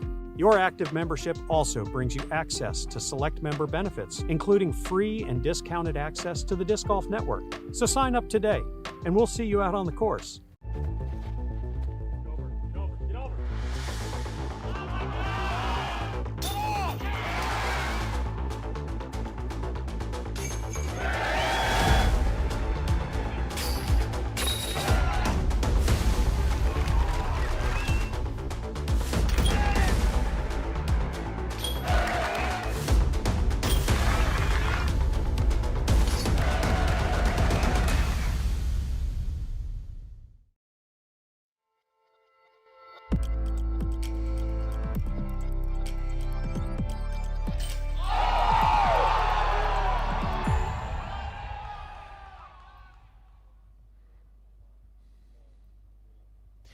Here we are. Let's talk about the round. How did we do? So, Mauri Vilman, Nestori Tuhkanen in the lead. Mauri was 12 out of 18 Circle 1 in regulations, and Nestori 13 out of 18 Circle 1. And Nestori made 12 out of his 13 Circle 1X putts, while Mauri made 10 out of 12. So, kind of similar stats there for the two guys. And this course gives you a lot of opportunities to get them. You just have to dial in your putting, as is the case in all of the courses we play. But this course gives you more opportunities for sure. Mauri Vilman, we saw a lot of great putting. We saw also a couple of misses, but one huge make. Nestori, we didn't see any of his game, if I recall correctly, maybe only the last hole.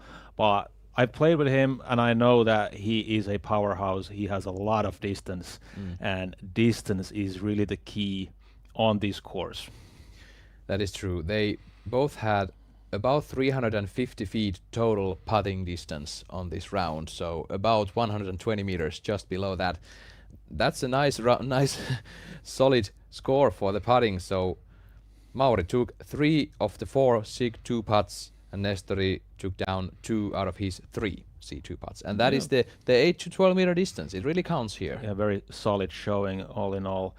And I'm super happy about seeing these new players we haven't seen before on DGN or Disc Golf Pro Tour. I think Mauri Vilman has played some tournaments in the US, but I've only seen him in the scoreboard, not playing live. So tomorrow we'll see Mauri Vilman, Nestori Tuhkanen, Peter Lunde, Henrik Hagman, all kind of new players. Of course, if you've followed European side of events, you know of them at least, but all of the players are quite new, and a very international pack too. And then there is another story in the chase card. We have 3 Finns, and then Ezra Ederhold from the United States. Lauri Lehtinen, Teemu Lampainen, and Joona Heinänen challenging the American in the chase card. That's going to be a fun card to follow too. Yeah, Ezra made a showing today, of course, with the Eagle. Has all of the distance one could ever wish for, and Circle 2 putting, as mentioned quite many times so far. He is considered the best Circle 2 putter in the world at the moment, and I agree with that statement. Joona Heinänen can challenge his distance also.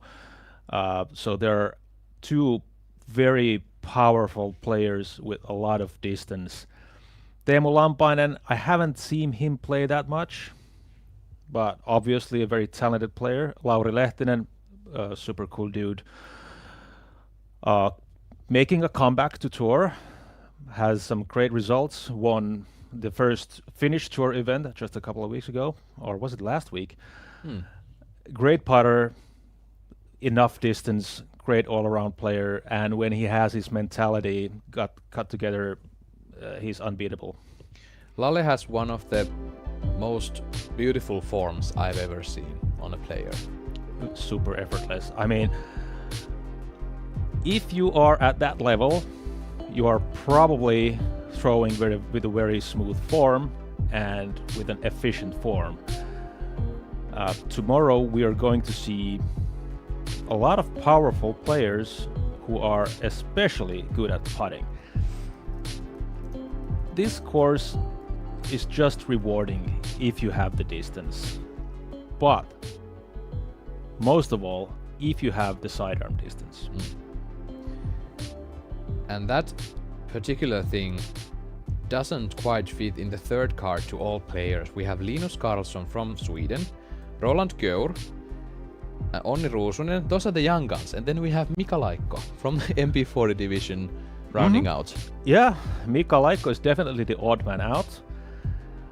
Too bad we are not going to see him that much tomorrow, but I'm pretty sure if he makes an impact, the cameras will start following him.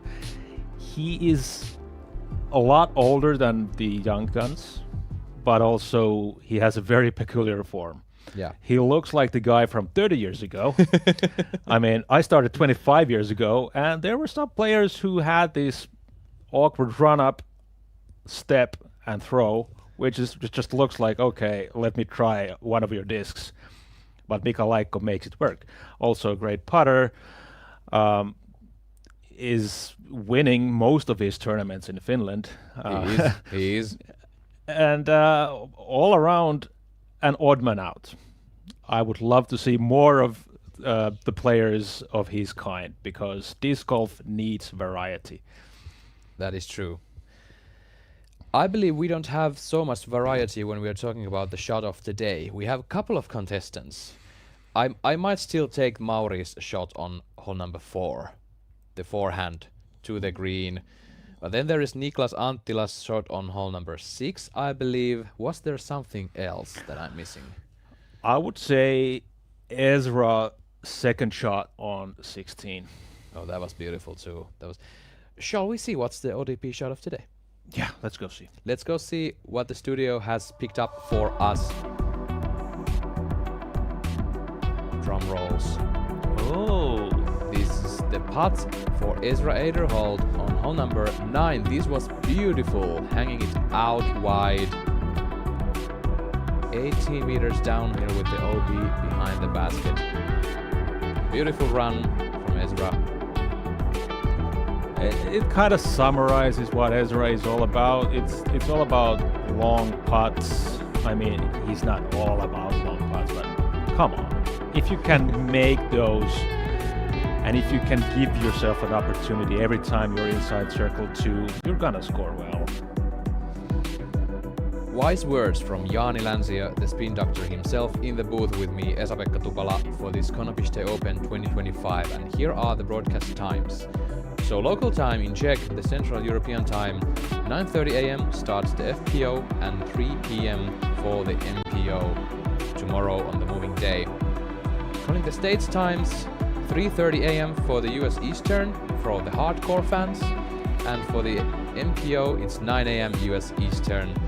We hope you have enjoyed your time with Disc Golf Network's broadcast, either on Disc Golf Network or on YouTube, but tomorrow you have to tune on in Disc Golf Network's own streaming services to see the action.